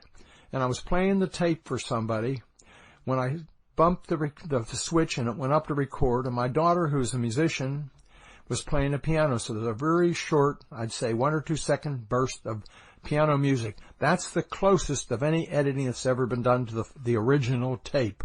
Now, that being said, I've been quoted as saying there's more tapes, there's this, there's that, the next thing. That probably came about because when I was working, I actually agreed to work with Barry Greenwood and Larry Fawcett if they stuck to the truth, trying to shut Warren up. And what happened was, Barry said, can you put more down? So I sat down, this was much later, and did a cassette tape, of everything I could remember of the event. And Barry Greenwood will verify, he probably still has the tape. That's the tape I was talking about when I said there's a tape with much more on it. It wasn't done that night, it was done 2 or 3 years later. So, and I still have copies of that tape somewhere. But it's basically what I've just said, all the things I could remember, plus a lot more, the minute little details, etc.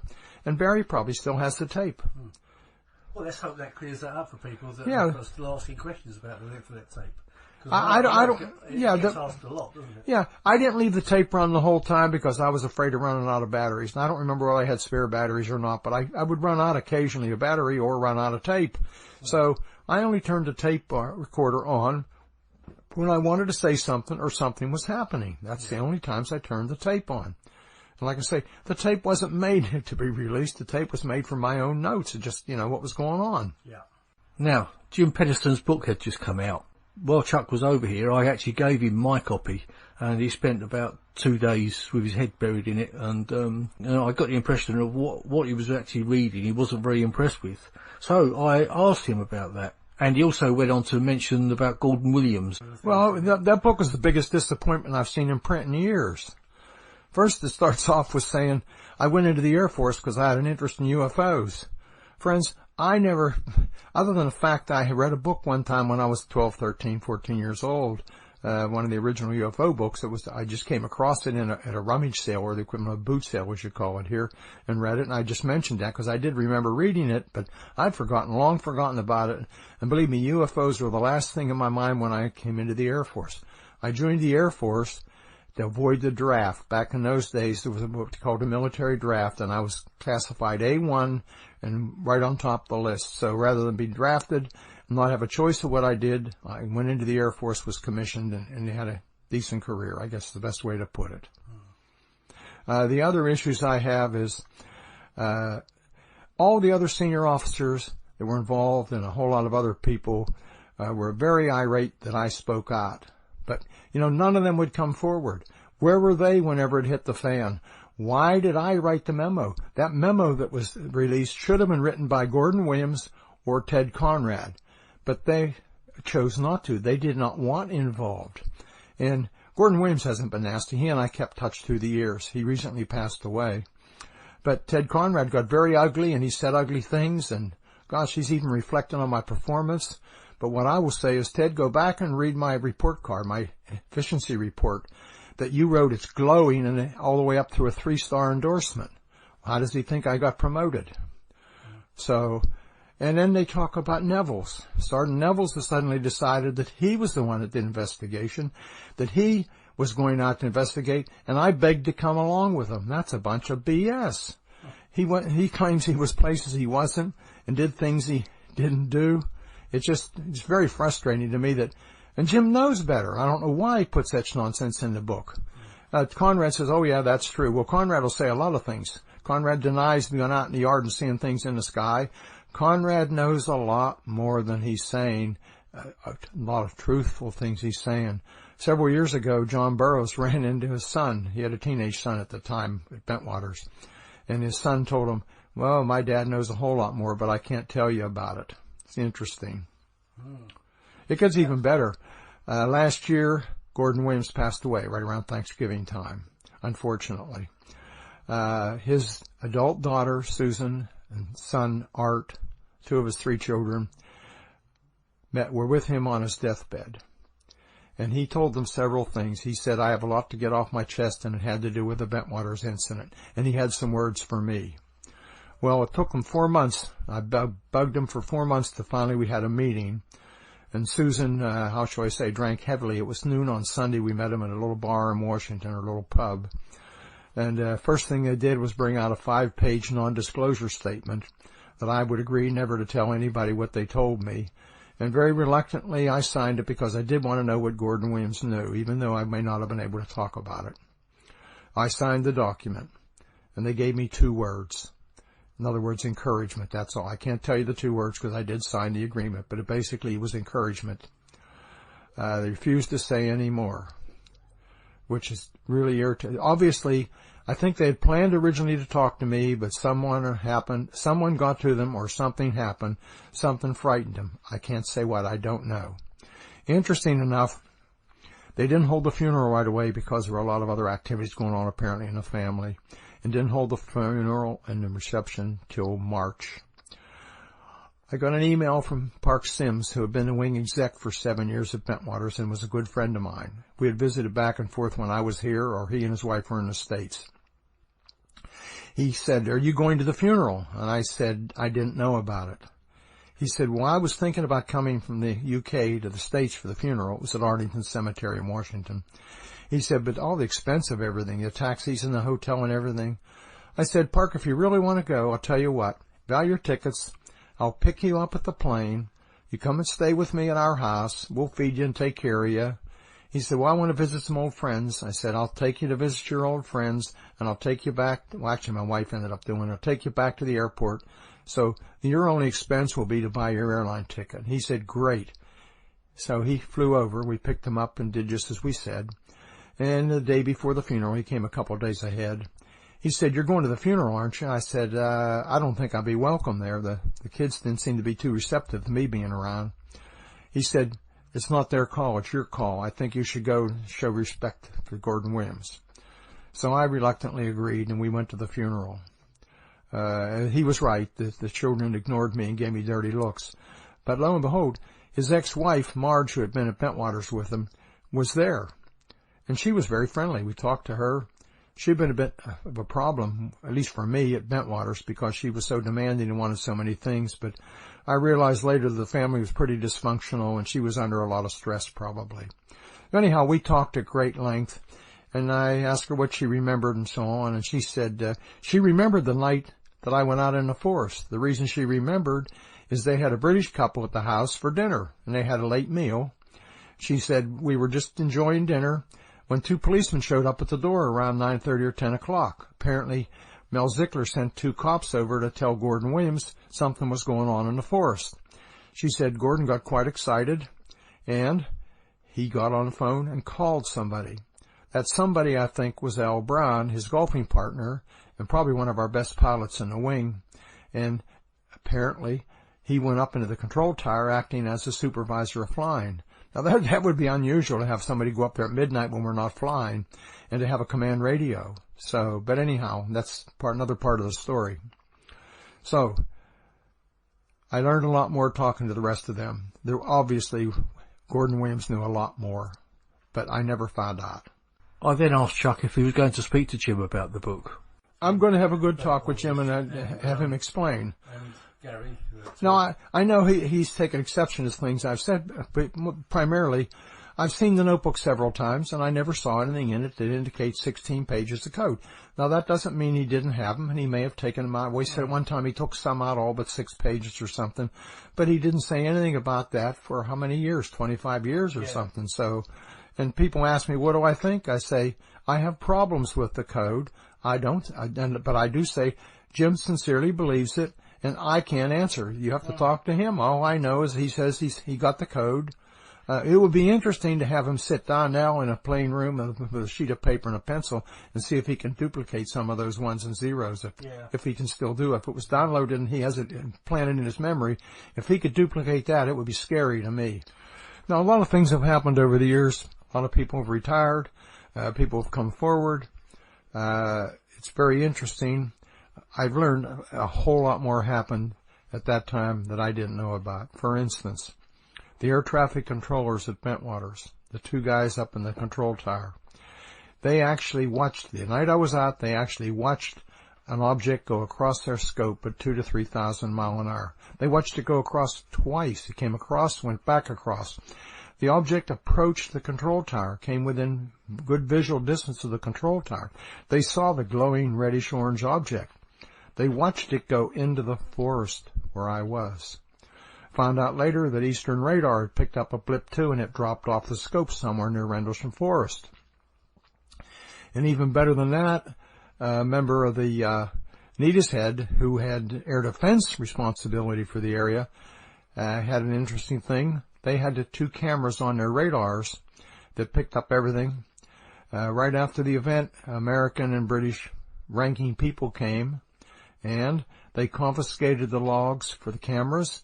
They confiscated the camera tape, and they told the controllers, you didn't see anything. And that's on the record now. One of their members, Gary Baker's come forward, and he went back and talked to several of his other fellow controllers, and they all verified yes. So, obviously, all the radars picked up something. Now, more interesting than that, the cops in the weapons storage area. The weapons storage area has a large tower. It's 40 or 50 feet tall. It's the alternate control center for the sensors on the fences and the gates and whatnot. And it's the eyes and ears in the sky, so to speak, looking over the weapons storage area. The operator up there actually saw something. Some of the other policemen went up with 12-power binoculars, and they claimed that the bright white lights we saw in the sky, that when, for instance, set the beam down, they could see they were triangular in shape. They also claimed to have seen a large, huge mothership and had seen sparks or something equivalent or something dripping or flying off of it. They said it was probably little drones. So, also, civilian people have come forward. 3 or 4 different couples had seen something very similar in the same area. So here we are. We have almost 75 best guess witnesses that saw something that night. Unbelievable. So when someone says we saw the lighthouse, yeah, we saw the lighthouse, but that's not what we were dealing with. The lighthouse was visible a lot of the time we were in the forest. When we got in a high point or some clear point, we could see the lighthouse. Yeah. The lighthouse is interesting. It has 3 lenses, red, white, and green. Red and green focus the sea and the white the land. If you see the lighthouse from the land, you do not see a red and green light. You see a white light.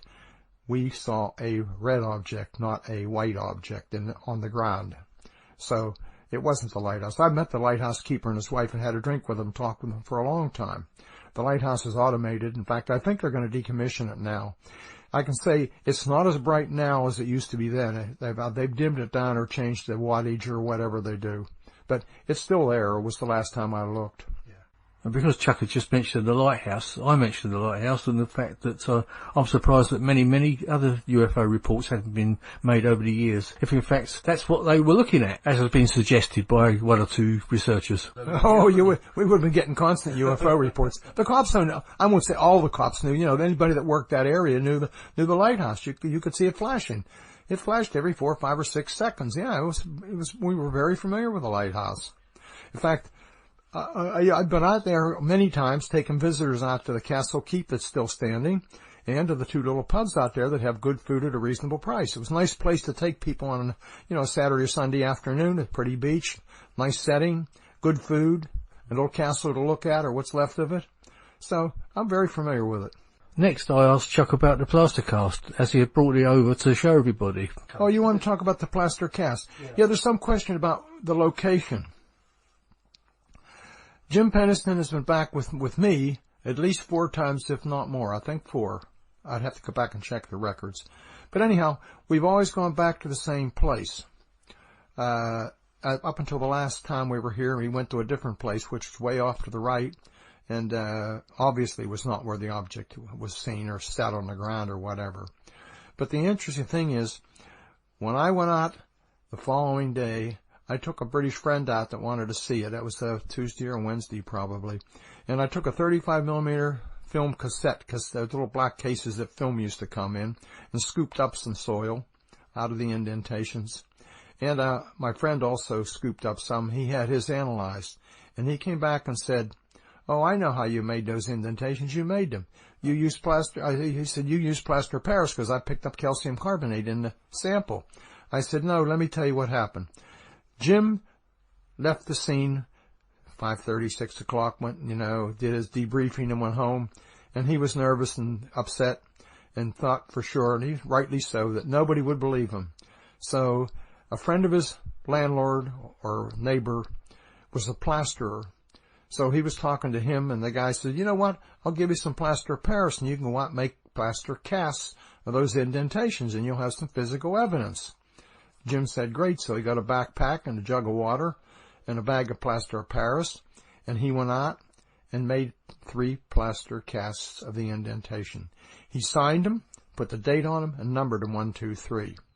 So that's the story of the plaster casts. Now, Jim was nervous that they would disappear, and I know he told me he put them in a big plastic bag and buried them in his garden here in Ipswich and left them there for several years. But then he rotated back to the States, and he was afraid something might happen, so he gave me one. He put one in his household goods. Now, when you ship your household goods for the military coming back from overseas, you put things in small boxes. They inventory and number them. They put it in a larger box. Then it all goes into a huge shipping crate, which is 6 or 8 feet tall and about 4 feet across by about 4 or 5 feet. They're nailed shut. They're caulked and sealed to protect them from the weather, and they're shipped directly to you, and they open them only in your presence at your new home. Well, Jim's shipment was delayed something like 6, 8, 10 months, I know, forever and ever, and they had to put tracers on it many times, and it seemed like they couldn't find them, and they finally showed up. When they opened the crate, which was still supposedly sealed, opened the boxes, the plaster cast was gone. Hard to explain. Why would anybody go to that much trouble? I don't know. I do know one thing I've learned later. About 3/4 of the thing I was told at the initial investigation, just was a brief thing, by the first 3 participants that were out the first night and others that were involved on the peripheral, they had all been messed with drugs and hypnosis. Unbelievable. In fact, the statement that Jim, John, and Cabanas gave me were canned statements they were told in the OSI officers, which you can say. They never told me that till years later. They didn't tell me until years later that they were given drugs and hypnotized. No. Several of them told me they recognized somebody from a photo, and I didn't start this. But the UFO advisor to the White House, a medical doctor with a PhD, was involved. He was here. He's known in some circles as the UFO cleanup doctor. He was involved. So, a lot of other people, there's a lot of disinformation. A lot of things have been colored. Recently, I had 2 people come forward to me.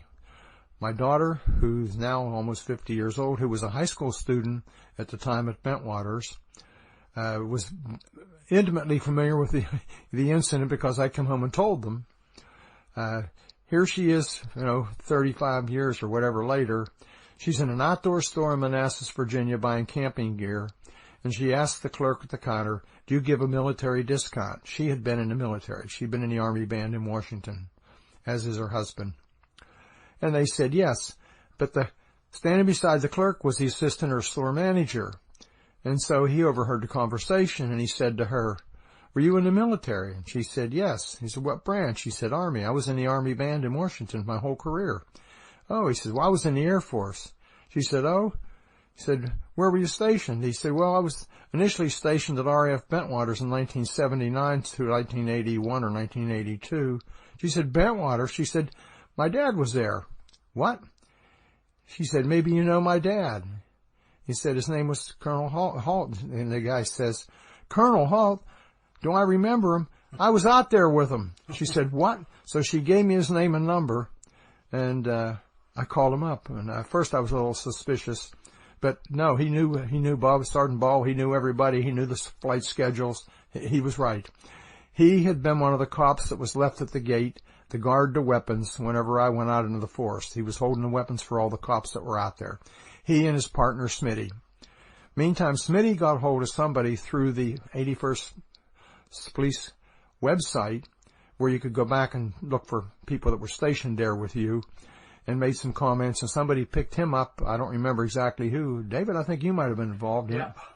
And they contacted me, so I called him up and talked with him, and he verified, and each of them said, Smitty said, and so did Jeff, that they both were there. And I said to each of them a couple of things. I said, first of all, "What did you see?"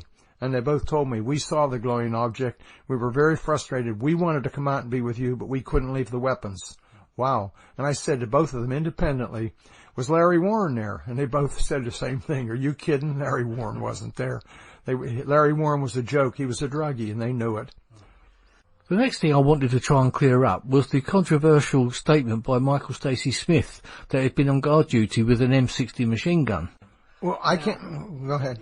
I can't say he didn't have an earlier experience, because I can tell you, there are so many people that have had experiences going all the way back into the 60s and 70s, military people. In fact, there's one particular case in, I think it was 1972, where the police in the weapons storage area actually opened fire on an object, obviously with no effect. But there, multiple people have had experiences. Many of them, they've come forward to me after this, the incident became public, and they knew who I was. They sent stuff to me unsolicited to say, hey, and they give me information. And I've shared a lot of it with Robert Hastings, who wrote the book UFOs and Nukes, and I've passed it all on to him so he can use the material. So, yes, a lot of people had experiences. He may have had an earlier experience. One of the female cops had something happen earlier in the month. She went back to the States mid-month, but prior to going back, she apparently saw something similar. But you ask about an M60 machine gun. We did not routinely bring out M60 machine guns. M60 machine guns were only brought out for certain exercises, and then we didn't bring out the belted cartridges. Hey, it's a crew-served weapon. Two people had to operate. One guy carries the bullets and one guy carries the gun. If we had a real-world incident, yeah, they'd have been out there. But Sergeant Smith says he had 500 rounds in the weapon. He didn't have 500 rounds in the weapon. He had an M16, which is fully automatic capable. Yes, you can select. But he didn't have an M60. And I think he said somewhere that he chambered around. And Fred, he did not chamber around an M60. We were very, very careful with the M60s. We didn't dare let them get off the base or get anywhere anybody could do anything with them.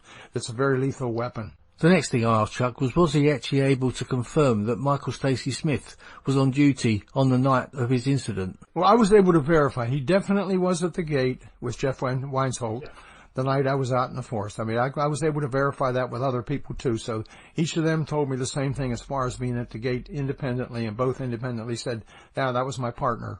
And other people in the cop squadron said, yes, that would have been them. The next thing I had to bring up with Chuck was the fact that Michael Stacey Smith was now claiming that he'd been having downloads. This is something new with Michael Stacey Smith, and something he wasn't claiming a couple of years back. Well, the problem we're having, there's so many wannabes that may have been on the fringe or may not even been there, and they're all giving Larry Warren some competition, I guess. Another name that had cropped up more recently, and that was the name of Steve Longero. and claims that he had been out on the third night. I asked Chuck to clarify. Steve Longera was on duty. He was in the Delta, Penniston was the supervisor. Yeah. He was nowhere. He could have even seen the WSA or the weapons storage area or the place in the forest. He was half a mile or a mile away. If he'd have left his position, he'd have been court-martialed. I asked Chuck, why would Longera now be making these claims? Well, there's 3 or 4 cops that were drinking buddies and maybe, how shall I say, users or whatever with Warren. And I won't mention the other one's name, I'll protect him, but has said, oh yeah, Larry was out there. Then a couple of times he said, well, maybe he was out there. Larry has asked many people to lie for him. Even your buddy we talked about earlier that said, went to him and he said, he asked me to lie and say I was out there. Next I asked Chuck about Cable Green. The documentary is still under production. Was he actually asked to be in it? No, I didn't. I wasn't asked. That was a different film. Oh, was it? I've been asked to do a half a dozen different films, and I've refused it. I've said what I tell everybody is if you give me editorial control. In other words, give me a chance before you release it to make sure it's accurate. And nobody wants to do that. So forget it. Because I've done programs, and almost every program I've done other than Unsolved Mysteries, they've embellished it or, not told the story correctly, and added things, deleted things that are important, and made it so it would sell, I guess is the best word. Okay, next I asked about the craft that are supposed to have landed at Cable Green, according to Larry Warren, and the aliens that it's supposed to have seen, the bubble-type aliens that were, bubbling around. The night I was there, nothing landed. The glowing object was right just off the ground, maybe 10 or 15 feet at the most off the ground, but it did not touch the ground that I could tell, and it disappeared. The objects in the sky never landed that I know of while I was there watching. No, I didn't see any bubbles around. I kept looking for something strange. I mean, other than what was going on was strange enough, and really phenomenal. Next, I spoke to Chuck about the fact that he'd spoken to some legal people about the film using his name and likeness in the film, which he disagrees with, and I understand that other people have also done the same thing. Well, they're going to get a surprise because they may meet some legal people when they put it out. Yeah, I've talked to some legal people. And they tell me the same thing. You've got a good case if they use your name. I've put them on record for that film. Do not use my name, a likeness, my tape, my memo, or anything that relates to me or refers to me. I think Penniston did the same thing. And Nick Pope also has put them on notice that we will come after them if they put it out and use us. I mean, I've seen their trailer and it even has somebody playing me. Now, at the conference, I have been very proud to present to Sasha Christie the Ultimate Bravery in Ufology Award from Paranormal Dimensions. And I asked Chuck how he felt about her getting that award, whether it was well deserved. Oh, yes. Sasha, they've really beat her up something scandalous. Now, here we are, a woman that took Larry Warren in, believed him. In fact, she used to send me some pretty strongly worded emails, supporting Larry. And it wasn't too long after Larry was there that she figured out he's one of the biggest frauds you've ever run into. Hey, I have to tell you, the guy is a very convincing liar. He has a good story for everything, or an excuse for everything. And he's not just into UFO things. He's into sports memorabilia, counterfeiting this, counterfeiting that. He's a big-time guy. He would make a good story, his life, I tell you. It was then I also had to mention his relationship with Peter Robbins. Had it improved at all since the very public disassociation from Larry Warren that Peter made some months before? Oh, yeah, Peter Robbins, who worked with him for 20-some years. Yeah. And the whole time from the first time I met Peter, I've been telling him, Peter, you're on a dying horse and ride it to death. Get off while you can. I have a very, very long, profuse apology from Peter, which he asked me not to share, which I won't because it's pretty emotional. Yeah. He feels extremely badly. Peter's not a bad guy. But I do think he knew for a long time and didn't know how to get out of it. He knew Warren, he knew Warren was lying, he knew Larry had a drinking problem, Larry had a drug problem, on and on and on, according to him. Next I asked Chuck about the follow-up book to The Halt Perspective, the first book he'd written with John Henson, and when would it be hitting the shelves? John has a whole lot of turmoil in his personal life that has nothing to do with UFOs right now, more to do with the woman, I guess is the best way to put it. Yeah, it'll be out when it gets out. I have no rush.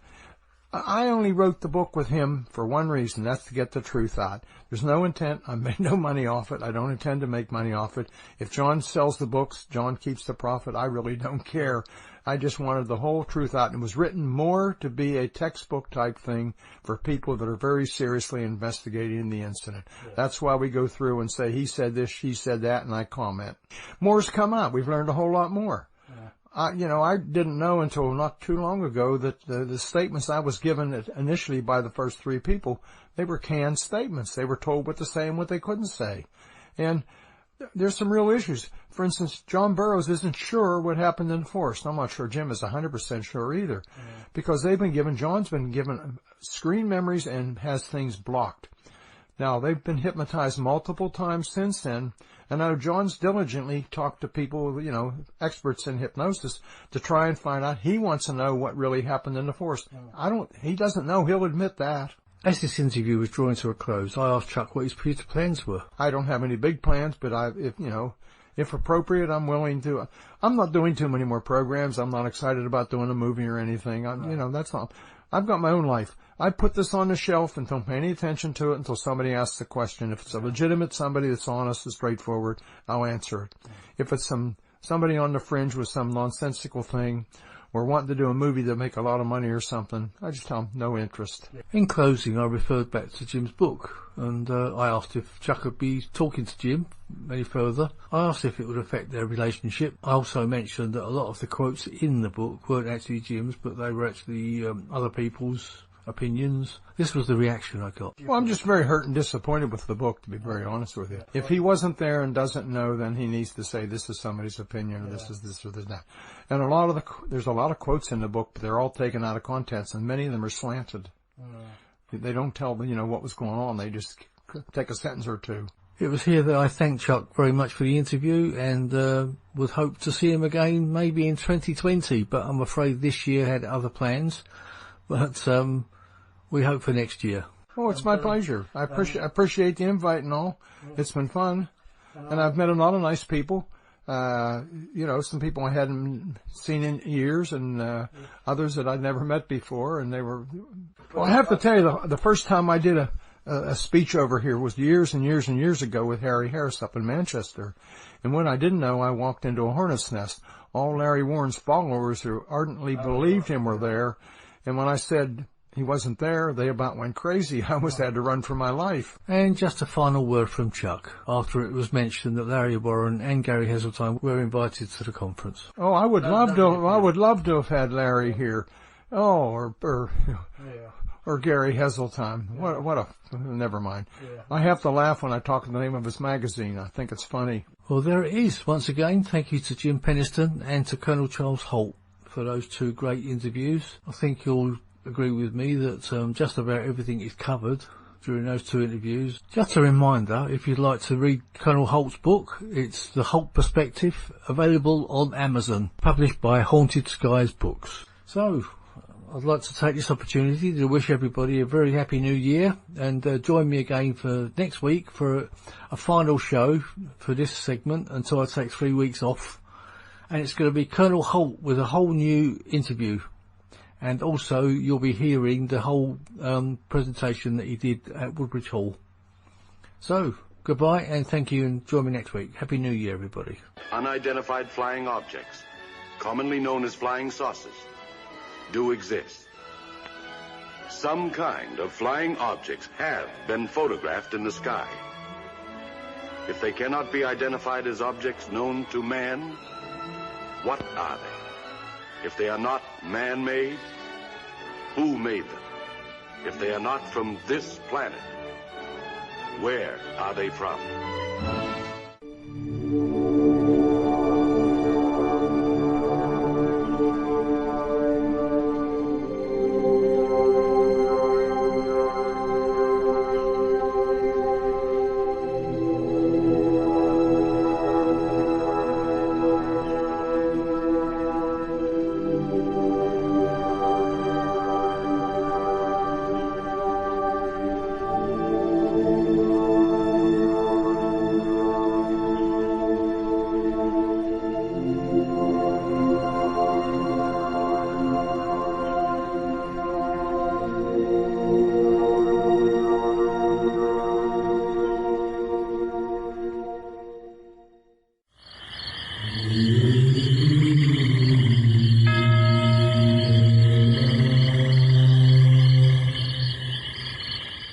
Paranormal Dimensions is a regular feature on Mondays on the Paranormal UK radio network.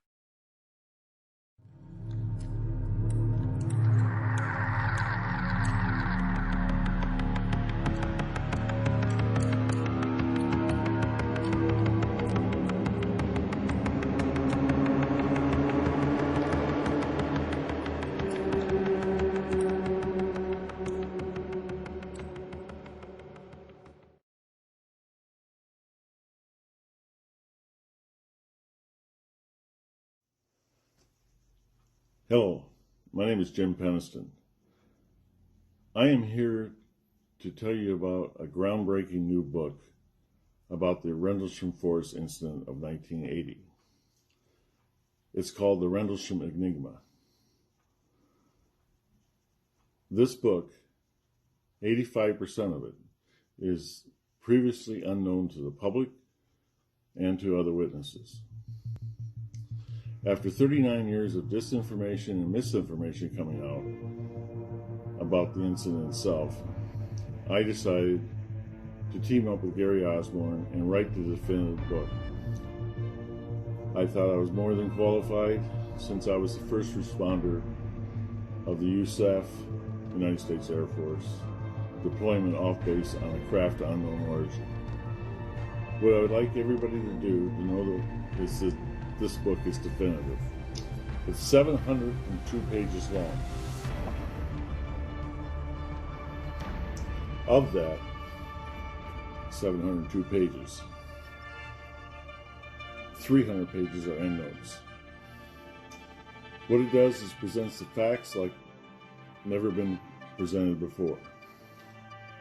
Everything I kept close to the vest all these years is in this book. I will put you right beside me on contact night. You will go through the emotional distress that I went through. But at the end of the day, after reading this book, you will have a complete understanding of what actually happened at Rendlesham Forest that night. So please, go to Amazon.com, buy either the paperback or the Kindle. I guarantee you this much, you will not be disappointed.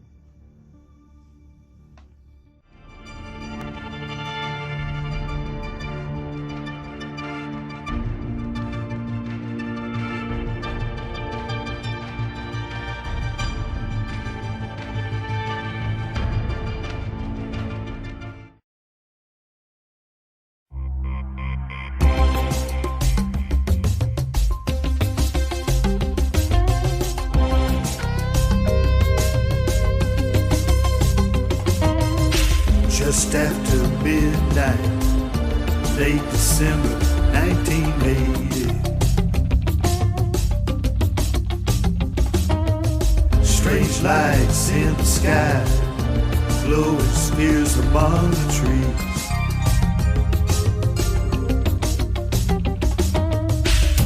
The woods lit up like fire, electricity filled the air. All hell let loose in Rendlesham.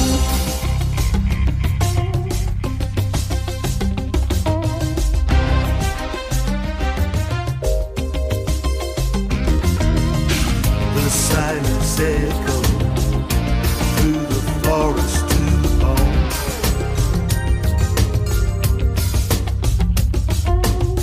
Unidentified aerial phenomenon.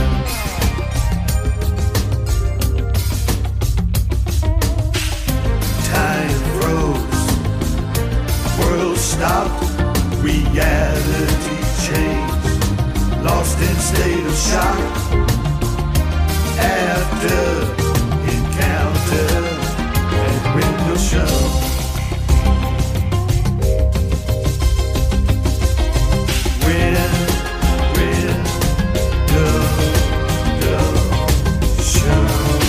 Just after midnight, late December 1980.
shot.